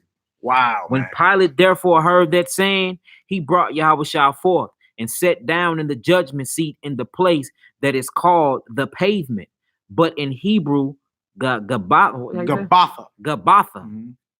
And it was the preparation of the Pesach. See, remember I said the class a couple of days ago, right? Preparation for Passover. That's what the 14th day is all about. Yeah, the prep. Between evening to evening. Yeah. You got between the end of the 13th day and the end of the 14th day to kill the lamb, drain the blood, and roast it and have it prepped for the Feast of Unleavened Bread. Yeah. That's the day of preparation. Whole 24 hours. Yeah, Passover is preparation. Yeah. You understand? And for unleavened bread. Yeah. And that's why by the time we feast Friday night, starting Thursday night, we're gonna start cooking. Yeah, it makes sense. We're gonna start cooking the lamb Thursday night. You feel me? All the lamb that we got to cook for our out of town guests and all that the grill's gonna be fired up Thursday night. You feel me? All the way, so that way everything is prepared by the time we get to Friday evening. Because it's going over into the Feast of That's Unleavened the Bread. preparation, So and then Pesach that's is the going preparation. Yeah, Passover is preparation for the Feast of Unleavened Bread, which Makes is sense. 7 days. Makes sense. So it was preparation. It wasn't Friday prep day for the Yeah. weekly Sabbath. Yeah. It was preparation for unleavened bread. Y'all highlight John 19 and 14. Con. That's how we know he's put to death on the 14th day. That's how we know the last meal he ate literally was his last meal, but it was the beginning of the 14th day. Yeah. Then he got arrested. Yeah. Then he got brought to Caiaphas and them. Then he got brought to Pilate, and it was early in the morning. Yep. And he was our preparation. Yeah. That's what he was. Yeah. There you go. Yeah. There you go. And Makes sense once you start lining everything up. Con. All right, go ahead, bro. And about the 6th hour. Hold on. So who out? The 6th hour. All right. So that's one of the hours that we pray. Yeah. 6 hours between 11 a.m. and noon. Right? You count back to that. That's between 3 a.m. in the morning over here and 4 a.m. No one of the hours we pray. 6th hour. All right. So now we know this is the 14th day, roughly around noon. All right. Now we know where he at. All right. By the 9th hour, he was crucified. He only got 3 more hours left to live. Everybody should see that. Yeah. He only got 3 more hours left to live at this point. That's quick cut out. All right, go ahead. And he said unto the Jews, behold, your king. But they cried out, away with him, crucify him. Pilate said unto them, shall I crucify your king? The chief priest answered, we have no king but Caesar. Y'all heard these non-messianic sellouts, boy? They The deserve white the man is our king. They deserve the death. The white man is our king. That's how you know this man was, our master was revolutionary, boy. When your leaders would rather say, the hell with you, the heathen and all the power, king. the heathen is our king. Master Charlie is good, white folk. If we don't do nothing, the Romans are going to come take away our place and our nation. Yeah. We ain't got no king but Caesar. Wow. And you did the hatred for the brethren. And you got people thinking hating your brother is cool today. The hatred of the brethren is what got the Messiah assassinated. Hatred of the brothers is what got Stephen stoned. Hatred of the brethren is what got all 12 disciples murdered. That's deep, man. Hatred of the brethren, man. You got these Negroes out here talking about they teaching the Bible and they teaching hatred and division. And the scriptures say, mark them, not the brothers that's endeavoring to get together and follow the teachings of Messiah. You dig? The ones that spewing hatred and division, those are the ones you're supposed to avoid. Those are the ones you mark. Because hatred left unchecked will make you murder your own people, man. And look, we ain't got no king but Caesar, huh? We ain't got no king but the white man. That's right, evil. That's evil. You ain't some coward, bro. You was a coward. Yeah. They don't read the story like this up in church, do they? Or explain it like this. Yeah. Come on, now, let's do it. And delivered he him therefore unto them to be crucified. And they took Yahushua and led him away. And he, bearing his cross, went forth unto a place called the place of the skull, which in Hebrew is called Golgotha. When they crucified him and two others with him on either side, one and Yahushua in the midst. And Pilate wrote a title and put it on the cross. And the writing was Yahushua of Nazareth, the King of the Jews. This title then read many of the Jews, for the place where Yahushua was crucified was nigh to the city, and it was written Hebrew and it was written in Hebrew and Greek and Latin. Then said the chief priest of the Jews to Pilate, write not the King of the Jews, but that he said, I am King of the Jews. Pilate answered, what I have written, I have written.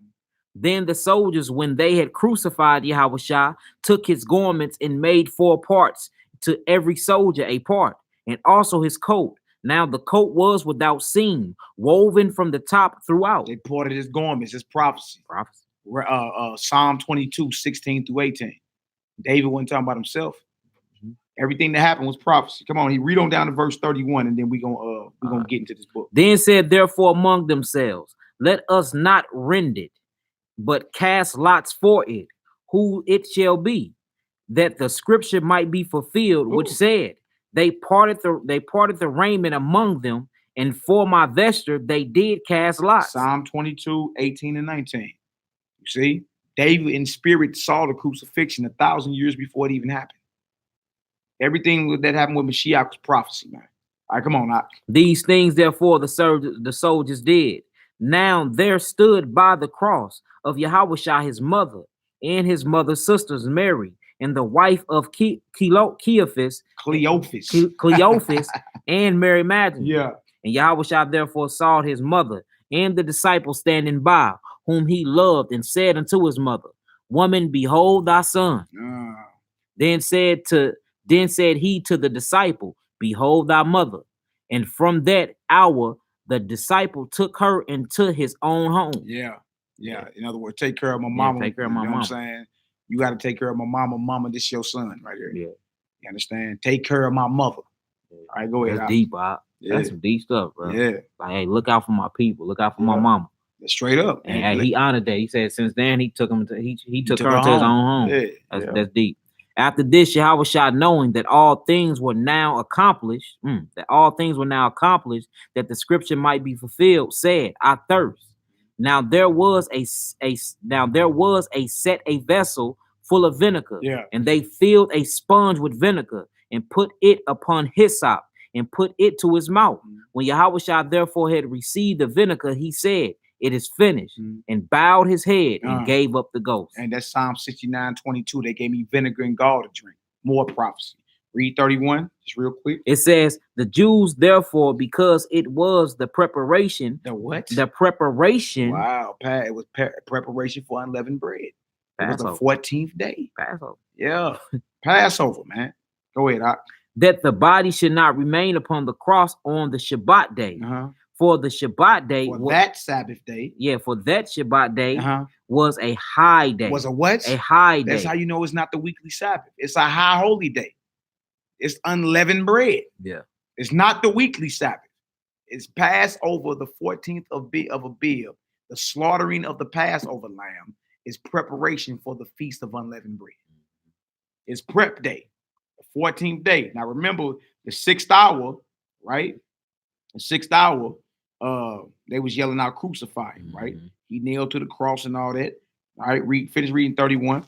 It says, besought Pilate that their legs might be broken and that they might be taken away. All right, jump over just real quick. Show y'all that was the 9th hour. Go to Matthew 27. Matthew records exactly what hour it was when he gave up the ghost. And then we're going to jump over and read his letters of Pontius Pilate. All right, Matthew 27. Matthew 27. Verse 48 through 51.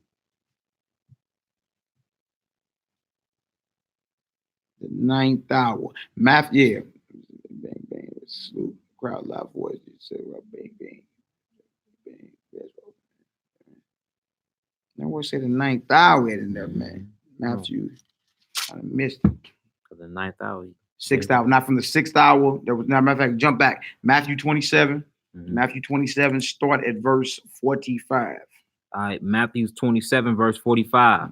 Now from the 6th hour, there was darkness over all the land until the 9th hour. There you go. There it You is. feel me? From the 6th hour, high noon, all the way between 11 and 12, all the way up between 2 and 3 p.m. It was complete darkness outside. Oh, complete darkness at high noon. So that's Matthew 27 and 45. From the 6th hour, there was darkness over all the land until the 9th hour. Keep reading. And about the 9th hour, Yahushua cried with a loud voice, saying, Eli, Eli, lama sabachthani. Psalm 22 and 1. My God, why hast thou forsaken me? That's Hebrew. That's showing you he was speaking Hebrew. And when you read the Hebrew in Psalm 22 and 1, it says that Eli, Eli, lama sabachthani, meaning my God, why hast thou forsaken me? That's Hebrew. That shows you they were speaking Hebrew. Yeah. All right. Go ahead. It says, my God, why hast thou forsaken me?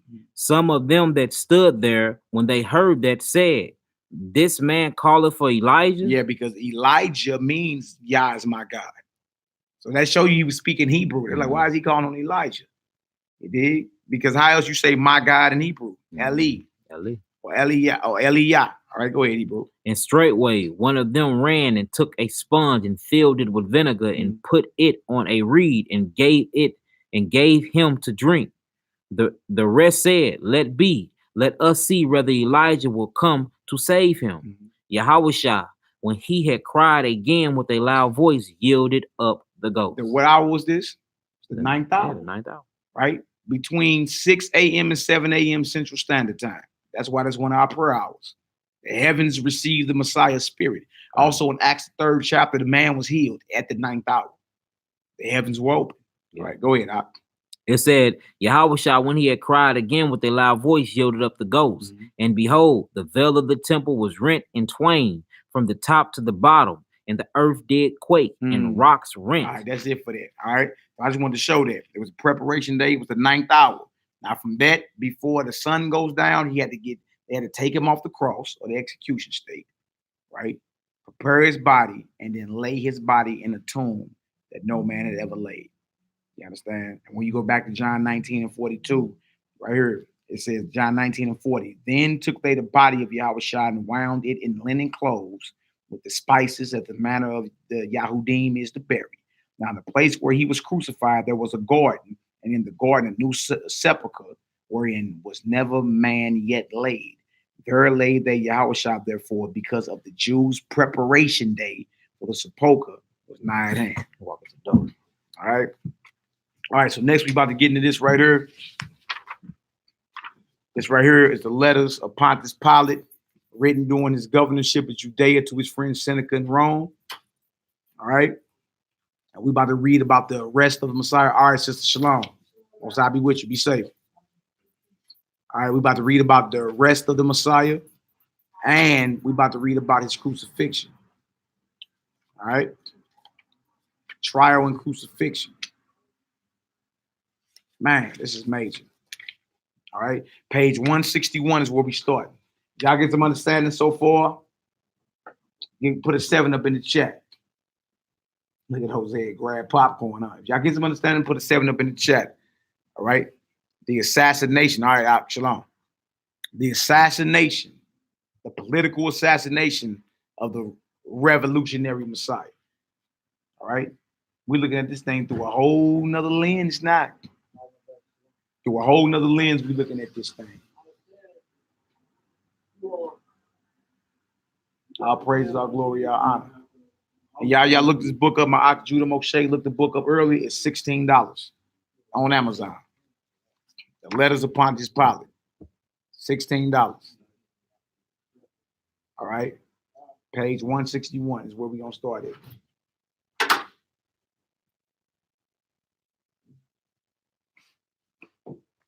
Our praises, our glory, our honor to the Most High. All right. So this right here is about the arrest of Messiah. Dig, and I'm going to start right here. In fact, it's right around the Passover. All right, right here, page 163 is where you first start talking about the arrest. Page 163. Read it all like bracketed in, bro. Right there, right there, right there. This is about his arrest. And then we're going to get into his crucifixion, and we're going to get up out of here. All right, all praises, all glory, all honor. Look at sis say, I'm excited to hear this. Yeah. Yeah, Tuvaya, may the Most High bless you. What you mean? Oh, no, she good. She good. She good. Yeah. Yeah, she all good. Hallelujah. Talia. All praise, glory, and honor to the Most High. All right, we're going to start it right here. Yeah, right now. You starting right. You starting right where you got arrested. Right here. Bang. Jesus was arrested last night. Everything is bracketed in. All right. It says Yahushua was arrested late last night. I provided a troop of soldiers who accompanied the officials of the Sanhedrin. The advantage is that as the news spread this morning, if it did spread, it would be known that the prosecutor of the Sanhedrin had acted jointly.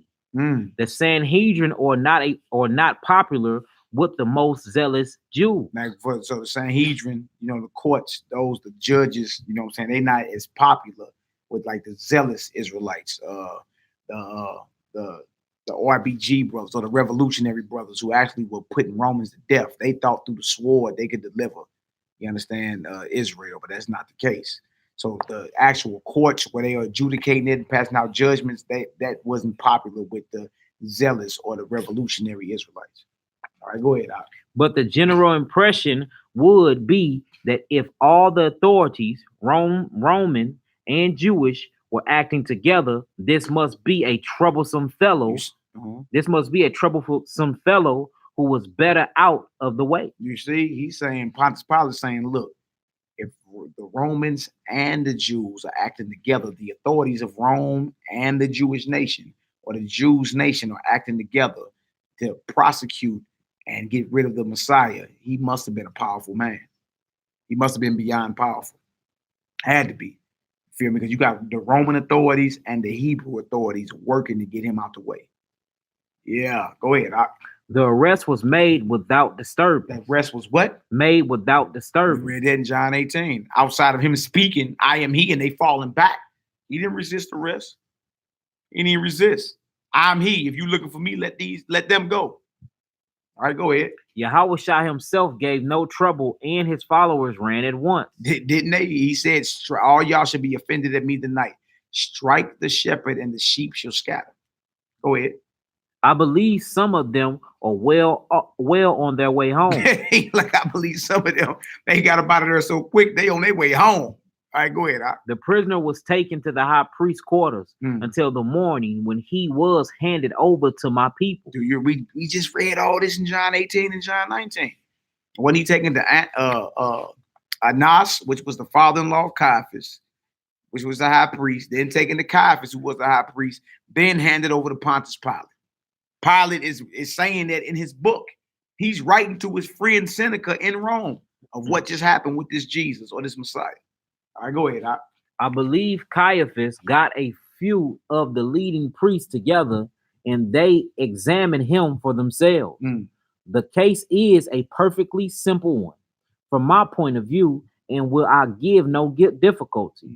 It says, since Antipas will not handle the matter, I am coming to that in a moment. I shall execute Yahushua as a maker or a cause of sedition. as a maker or cause of sedition Come on. against Caesar. Against who? Against Caesar. Y'all, this was political. This was political. If he's being arrested and executed as someone that's into sedition, remember, sedition is someone who can speak and inspire revolution, who can inspire revolt. This is Pontius Pilate on words right here. He's going to be executed as someone that's causing sedition against Caesar. Didn't them sellout Negroes say we have no king but Caesar? Yeah. It's right in the Bible. This right here is not the Bible. These are the letters of Pontius Pilate written during his governorship to his friend Seneca in Rome, and it's matching right up. And this is showing you how Pontius Pilate viewed Messiah as a dangerous man. He's dangerous, right? Sedition against Caesar. Come on now. But these priests have always to remember that sedition against Caesar is usually a merit in the eyes of the populace, yeah, the populace, and of a good many Pharisees too. And they will want to make out a good case for themselves. They will insist, I suppose, on Yahweh's defense of the law, attacks on a ritual and outbreak in the temple. Oh, then we read about his outbreak in the temple. You understand? Then we read about that when he flipped the tables over, got at the money changers. That means even Pilate heard about that. You feel me? It wasn't just the Israelites that were in the temple that heard about that. Pilate heard about that. All right, go ahead. Probably they will say that he regarded himself as the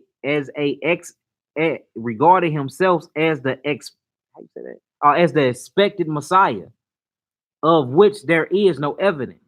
And the people with their mouths agape have no use for a Messiah who cannot keep himself out of the hands of the despised Romans. You say, so in other words, they feel that the Messiah would deliver them from the Romans, not get arrested and get crucified, right? In which he will. He will deliver us out of the hands of our enemies.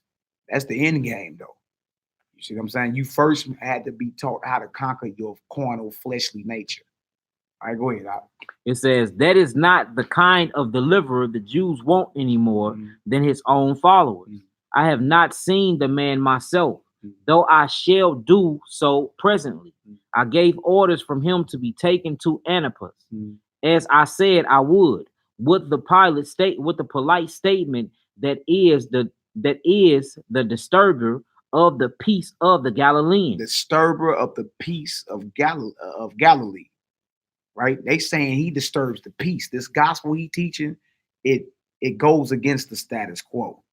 You feel me? It goes against the established order. So when you come through and you're doing things like that, or getting at the money, or taking the influence away from so-called pompous men or whatever, you become a threat, man. Yeah, let me read it again too. It says, as I said I would, with the polite statement that is the disturber of a peace was a Galilean. Yeah, was a who? Was a Galilean. Yeah. Yahweh was from Nazareth of Galilee. All right, go ahead. It says he would perhaps consider the matter came within his own jurisdiction. I received a reply equally polite that Antipas recognized my courtesy, but waived any right that I might have over an offender in my city of Jerusalem. It says a touching exchange of what they say? Just read right down there. Where that's cut off at. You ain't got to read that free man. Oh, okay. It says, and I shall finish the matter off today. All right, now flip over. He's letting it be known I'm executing them today, right? Now, right here. Read everything is bracketed. Bing, bing, on over. All right, now we on the trial. You're reading all the way down. Okay. You're going to see it, right? So trial and execution of Yahweh Shah, page 166. All right, it says, afterwards, I tied in command the prisoner Yahweh Shah. He was crucified at once along with some other prisoners who were awaiting execution. It was not a bad thing to have an object lesson of this kind on the eve of Passover. On the what? On the eve of Passover. That's proof that he was crucified, you understand, on the 14th day. That's the proof right there. You feel me? On top of what we read right here in the scriptures, the preparation day is Passover for the Feast of Unleavened Bread. That's what that's about. All All right, Pontius Pilate is even saying this. All right, go ahead. It said, it is not a bad thing to have an object lesson of this kind on the eve of Passover, because in such a nondescript gathering as we have here, there must always be dangerous characters who have special opportunities for their special qualities. By this time, Yahushua is buried.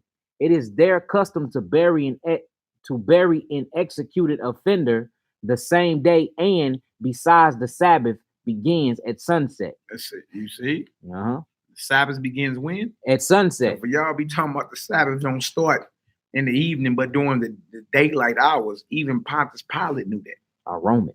Our customs and our law, the Sabbath always started at sundown. You understand? That's the truth. All right, go ahead.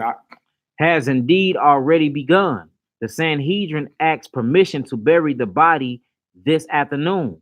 It suits them, having gotten Yahweh out of their way to dispose.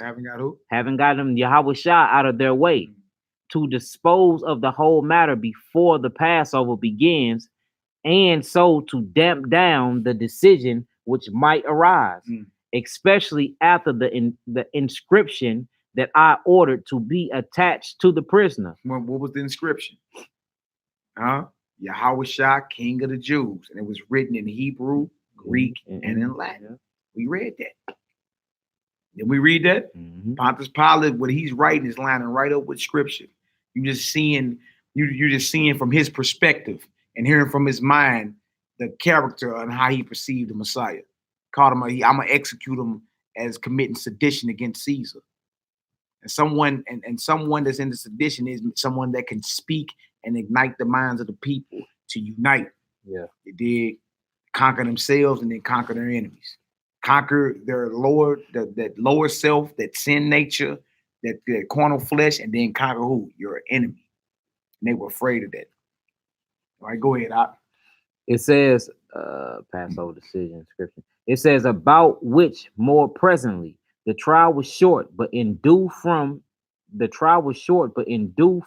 and order. It was a quick trial. It wasn't all day. It wasn't drawn out. Right? Quick and in due order. Shout out Shalom, Isaiah, Yasha Allah, my brother Karata Zaya, Yahoo. Shalom, okay?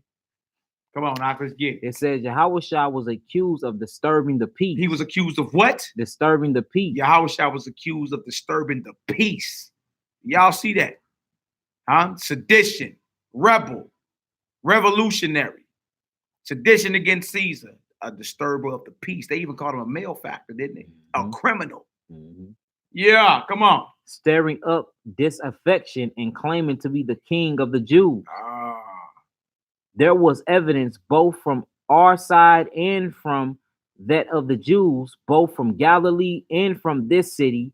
Caiaphas, Annas, and the leading Sadducees were prominent, and so were some, but not all of the chief Pharisees. Some of the Pharisees would lend no assistance in convicting a rebel against Caesar. However much they desired his death as a rebel against themselves. You hear that? They desired his death as a rebel rouser. Rebel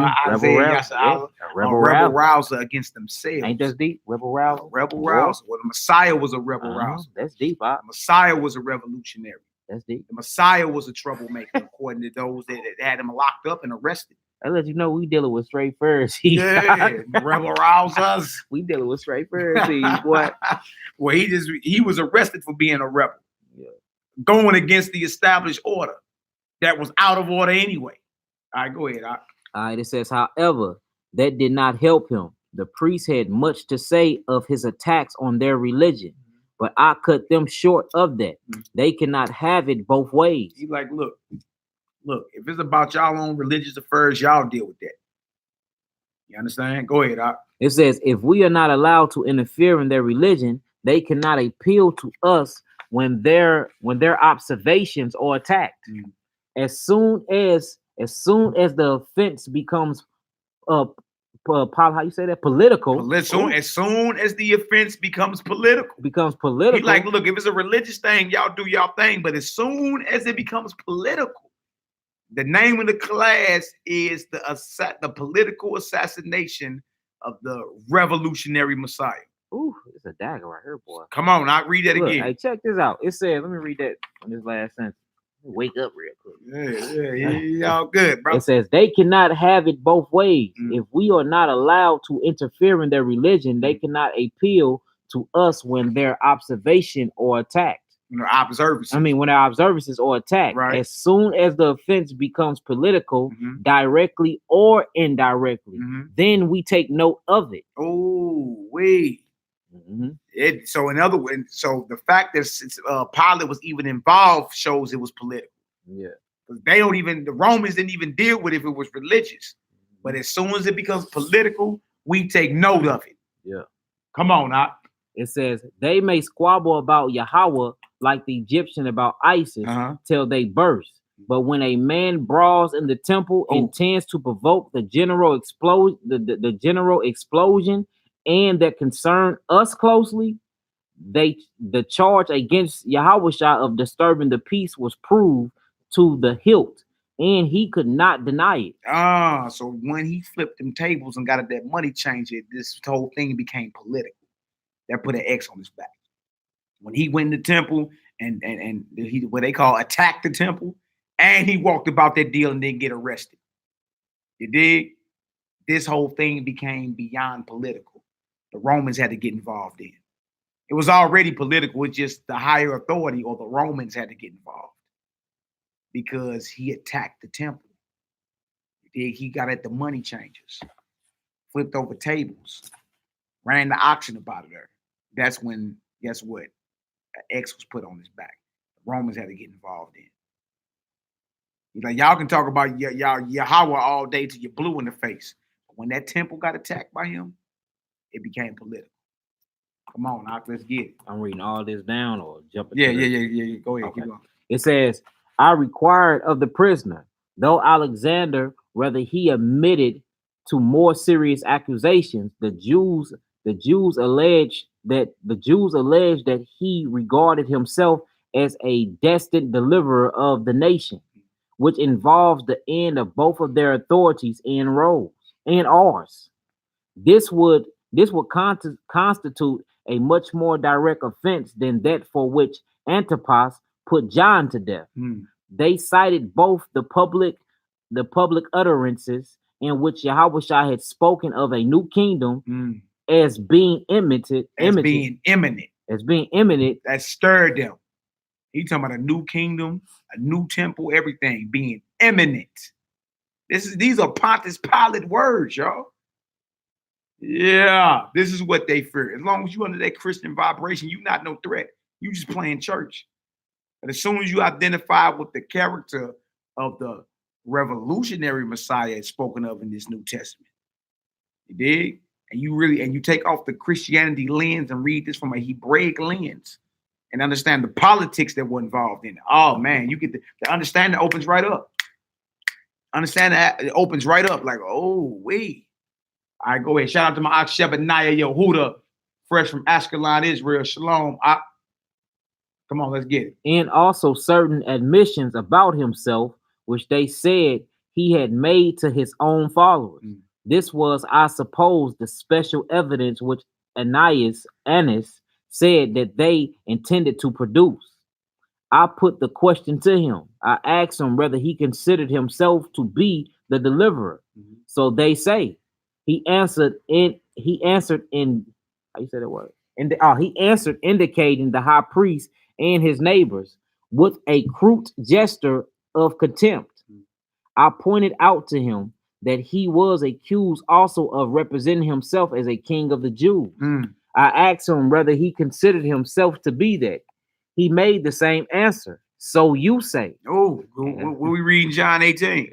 You asking me because you want to know, or you asking me because that's what you heard about me? Yeah. Thou sayest, and for this reason was I born.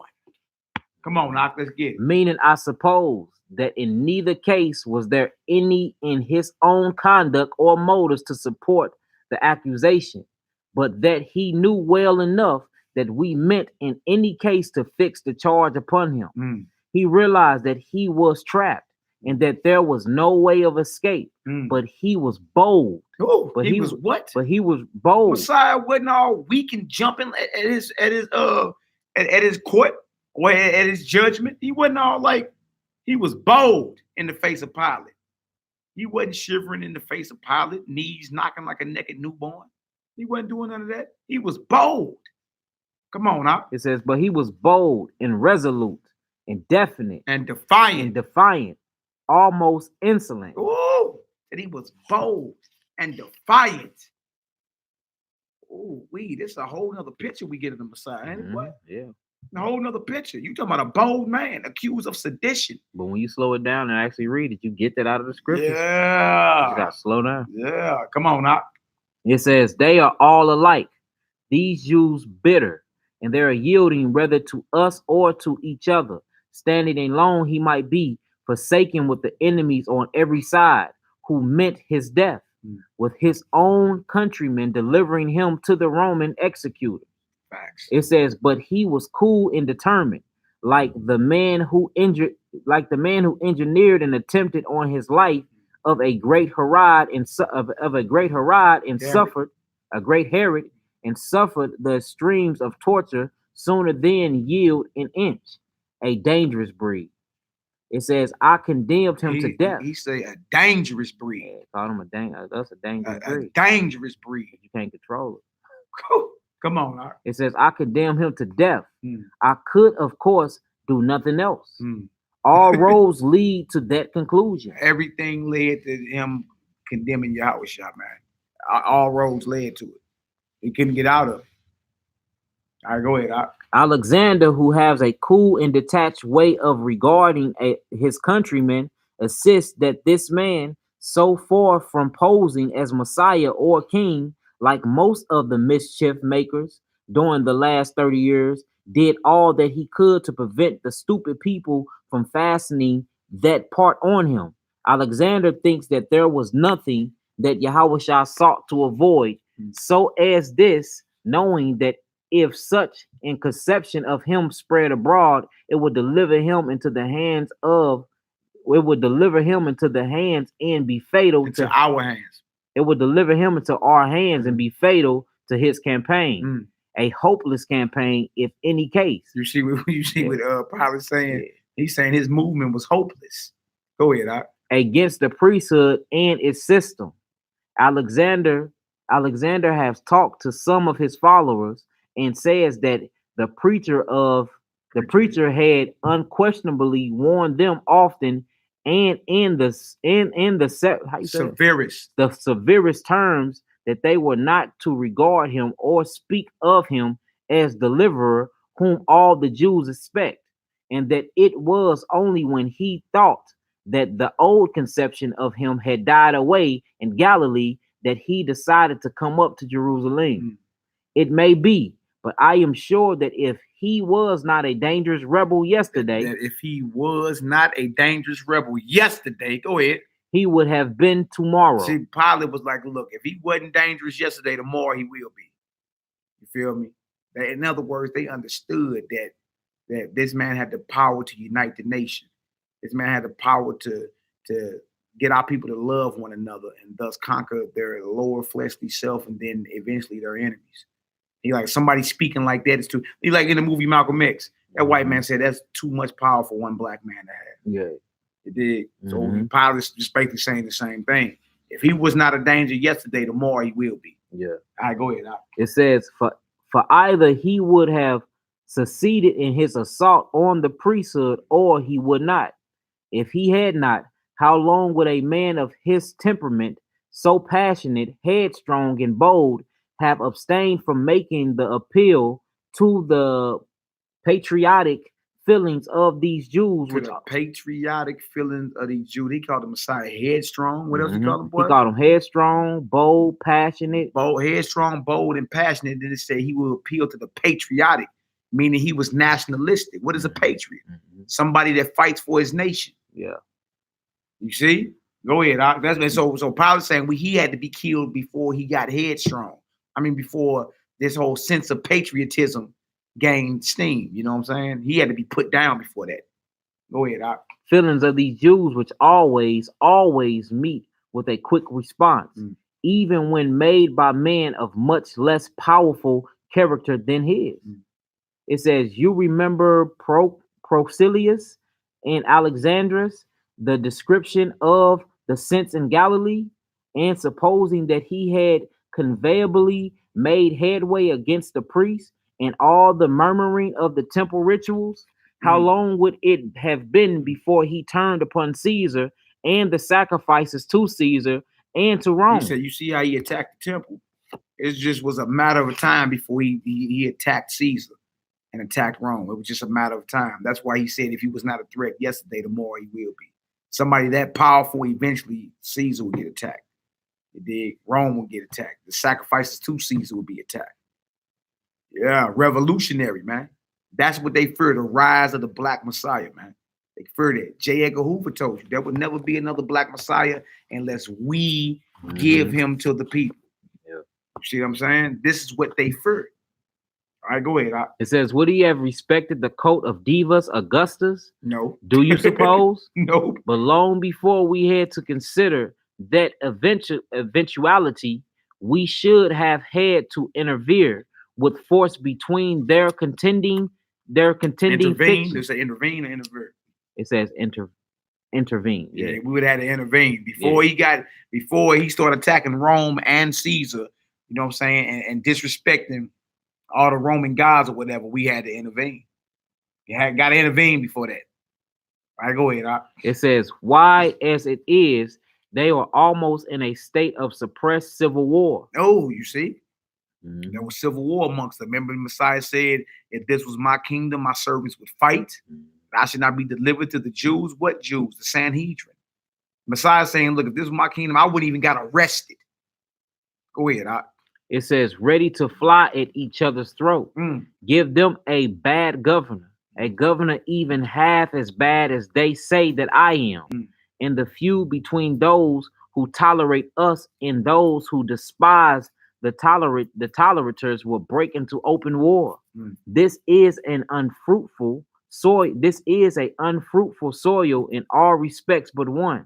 The seeds of the disorder will grow if you only scratch the soil. My policy is to destroy them the moment they sprout. See, so Pilate whole thing was, hey man, cut this off before it gains steam. Yeah. Cut it off before it gains steam. You almost done, bro. Go ahead. It says, but I had forgotten. Allow me one word about this inscription announcing the offense of Yahushua. It was King of the Jews, set up over the cross. The Pharisees were, how you say that word? Indignant. The Pharisees were indignant. Very angry because he was crucified King of the Jews. Indignant. Go ahead. They themselves want a King of the Jews. It would give them the greatest pleasure to see Caesar overthrown tomorrow and a Jewish king installed. Yeah, the Pharisees, come on now, be real. You'd rather see Rome overthrown when the end game is for us not to be ruled by our oppressors, right? So regardless of what political or spiritual party you was part of, you think the end game is so we wouldn't be ruled by our oppressors. That's what Pilate is saying. Like on the real, like they rather have a king than for Caesar to rule, right? Any Israelite would. Go ahead. It says, not half Jew like Herod, who would rule the country through them and suppress their Sadducene rivals. Yeah, but and Herod was not, there wasn't no such thing as a half Jew. Herod was an Edomite. Yeah. You understand? That was a convert. Our people forced the remaining Edomites that was around to convert. They did force them into conversion. Herod come from one of those families. I go ahead. But it angered them to see the precious title King of the Jews held up to ridicule. It was to plain a reminder of their servitude. Besides, they thought it an insult that a crucified criminal, a presumptuous countryman who had defied them, should be labeled king. That was, they called him a criminal. He called criminal. He called headstrong. He called bold, passionate. He was charged with sedition against Caesar. A malefactor, which is another word for criminal. All these words are said about your Messiah. This is how he was viewed by Pontius Pilate. And said if he was not dangerous or rebel or revolutionary yesterday, tomorrow he will be. Tomorrow he'll be. We gotta kill him now. All right, go ahead. It says, I took a short way with them.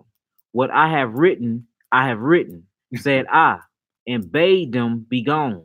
I knew their breed. I knew the breed from the moment that this Yahushua set up his individual judgment against theirs. They meant to have his life. Scratched a priest and fined an autocrat. All the world over. If a man say that he will use his own intelligence about things divine, the priest prick up their ears and fill their knives. That's deep. If he goes further and tell his fellow man that they also are entitled to use their own intelligence, off with his head and their end of it. I ran on also, my dear Cynthia. The subject carries me away. I must apologize to you again. I am afraid that even you will find this subject tedious. For after all, what does it matter? One Jew more or less. I wish I could find a substitute for Adachius. You hear what Pilate saying? What does it matter? One Jew more or less. Like the Romans were our enemies, man. They didn't care. You dig? But notice the picture that was painted. The Messiah was a threat and he was dangerous, not only to the established order that the Romans had placed through the Sanhedrin, but to Roman Caesar itself. Yeah. And then that's why the Annals of Imperial Rome, I got over there at the end of the table, is another book I got where it bring up Pontius Pilate. You dig? And it goes into how the Messiah was crucified under Pontius Pilate, and after he died, they could not find his body. You dig? So, you know, was you done with that? Yeah, that's the end. All right, so I pray that y'all got some understanding, like my ox say, some understanding and overstanding. Yeah. And my bad, family, for the reading. Looks literally not sleeping have caught up with your brother. I'm finna go to sleep, man. Bro, so you finna go to sleep, yeah, but you know what I'm saying? And it lets you know that the Messiah was revolutionary, man. His whole thing was about gathering the people. If you're not gathering, you're scattering. If you're not for me, you against me. You see what I'm saying? And that's what it was about. It was about healing the nation, getting the brothers and sisters together. Yeah. It did. And what we saw today was that his assassination was political. It really was. It was political. You dig? And him and his followers shook the world to its very foundation. Those that have turned the world upside down have come. Yeah. You dig? Though these men being Jews do teach things that are not unlawful, that are unlawful for us to observe or to receive, being Romans. They exceedingly trouble our city. The gospel is revolutionary, you mean? Yeah, and they've been trying. They look, and if you peep the Sanhedrin and the high priest, been trying to hit the Messiah, but Pontius Pilate didn't call for his head until he messed up the temple, because the temple was the thriving heartbeat, and that's where all the money exchange was going down with Caesar's money. So when he started messing with that temple, he messed with everybody's income. Yeah. And that's when the Romans called for his death. Yeah. But the high priest Ben was looking for his head on the spiritual level. They like, hold on, he coming in saying you know what I'm saying? He's saying he the son of God, he this, he that. So it was already taken away from their following. But when he messed with that temple, that's when the political assassination went forth, because he messed with everything. That's right. That's right. So I pray y'all got some understanding. It'll be re-uploaded shortly on YouTube. Y'all go back through it, take notes. Again, political assassination of the revolutionary Messiah, right? And that's what this was about. And notice he was crucified or killed on the 14th of Abib, which is Passover, preparation for the Feast of Unleavened Bread. Even Pilate said it on the eve of Passover, right? So as we're going into Passover, how about we take in consideration our master was murdered 2,000 years ago? If we was living 2,000 years ago, we'd be days out from his murder, right? And if that's the case, and all hell poured out on us as followers, and if that's the case, what the hell you arguing about at home for? Or arguing amongst your brothers, or arguing amongst your sisters? Man, this is a serious time. Take it serious, because if you eat it unworthily, you won't be discerning the Lord's death, the master's death. He was put to death on Passover. How about we remember that and keep ourselves humble and hold ourselves down, man? Because if you eat unworthy, you be eating damnation into yourself. All right. So we're gonna pray on out, y'all. You feel me? Aki say you gotta go get him some sleep. Man, You know what I'm saying? I ain't gonna, bro. We've been going. So I don't see how you got energy, bro. I mean, It's out, man. bro. It's all good. You gotta keep it going. Matter of fact, I need my charger real quick. Y'all hold on. Let me get my charger. I got it on phone. Oh, you got I got it right here for you. All praises, all glory, all honor to the Most High. Yeah, man, I'm just out. You know, Yeah. I'm ready to get to Israel and Get all that, for some feast days and all that, bro. Then the prayer hours don't let you get sleep anyway. Nah, prayer hours, boy. You ain't finna sleep. We be going every day. I ain't Yeah. complaining, but it's like, bro, I feel my body shut down, bro. I ain't stuck. It's time to get some sleep for you, bro. It's all good. All right, y'all repeat after me. Abinu. Abinu. Shabbat Shemayim. Shabbat Shemayim. Yikade. Yikade. Shimka. Shimka. Tabo. Tabo. Malkuteka. Malkuteka. Yeyase. Yeyase. Ratzonka. Ratzonka. Kabashemayim. Shabbat Shemayim. Cain. Cain. Baaret. Ba'aret. Etlakim. Etlakim. Kukenu. Kukenu. Tanglanu. Tainlanu. Hayom. Hayom. Uslaklanu. Uslaklanu. Oh. Oh. Kataenu. Kataenu. Kamo. Kamo. Shel Sukim. Shel Sukim. Gam. Gam. Anaknu. Anaknu. Lakoti. Lakoti. Lanu. Lanu. Wa'o. Wa'al. Tabienu. Tabienu. Lide. Lide. Nisayo. Nisayo. Ki. Ki. In. Kotzenu. Kotzenu. Minhara. Mimhara. Kilaka. Kilaka. Hamamlaka. Hamamlaka. Wahagbura. Wahagbura. Wahati Beret. Wahati Beret. Laome. Laome. Olami. Olami. Amen. Amen. Hallelujah. Hallelujah. Hallelujah. Hallelujah. Hallelujah. Hallelujah. Praise the mighty Yah. Yahoo. Long live the King of Kings, man. All right, y'all. To the next time, let me check this comment board real quick. To the next time, y'all willing, we right back up tomorrow evening, and then Friday evening, y'all willing, we kick off the Passover here in the STL. So we'll be live doing that too. And then on Sabbath, Sabbath classes at noon Central Standard Time, from noon to like 3 or 4, and then we're gonna go hang out at one of the brothers' cribs and kick off the Feast of Unleavened Bread as well. Some of our out of town guests on the first day of the week or Sunday, we're gonna be doing baptisms early in the morning out here at Merrimack River for any of our out of town guests that's trying to get immersed or get baptized, so that before they get back on the road. Hebrew class that day at 12. I'll probably sleep after Hebrew class. I ain't gonna be able to sleep until then. We gotta get through. I'm so out, man. We gotta get through this. You dig? I'm just out. So all praises, all glory, all honor. I pray you all were edified, and I pray the Most High is glorified. And again, political assassination of the revolutionary Messiah. Our Messiah was a revolutionary, man, and he was viewed as a threat by the powers that be, the established order. You feel me? And ain't nothing wrong with that. If you stand on this word, you're gonna be that. Only the PC Hebrews are not threats. The PC means politically correct. Those that try to compromise the word, tap dance around the word to make everybody feel, to make all viewpoints and everybody's feelings matter. They don't matter. It only matter what thus saith the word, man. You feel me? The Messiah was like that. His disciples were like that. All the prophets was like that. Hell, we even read about Paul today, Shaul. You understand? And how he had to shoot straight. He couldn't be politically correct. And he was a threat. You feel me? So it ain't just Mashiach, all those that follow him in that same spirit. And all these men had the Holy Spirit. All these men had the Ruach HaKodesh, and they were revolutionaries. They were not these niggas today playing church, man. These men are playing church. You dig?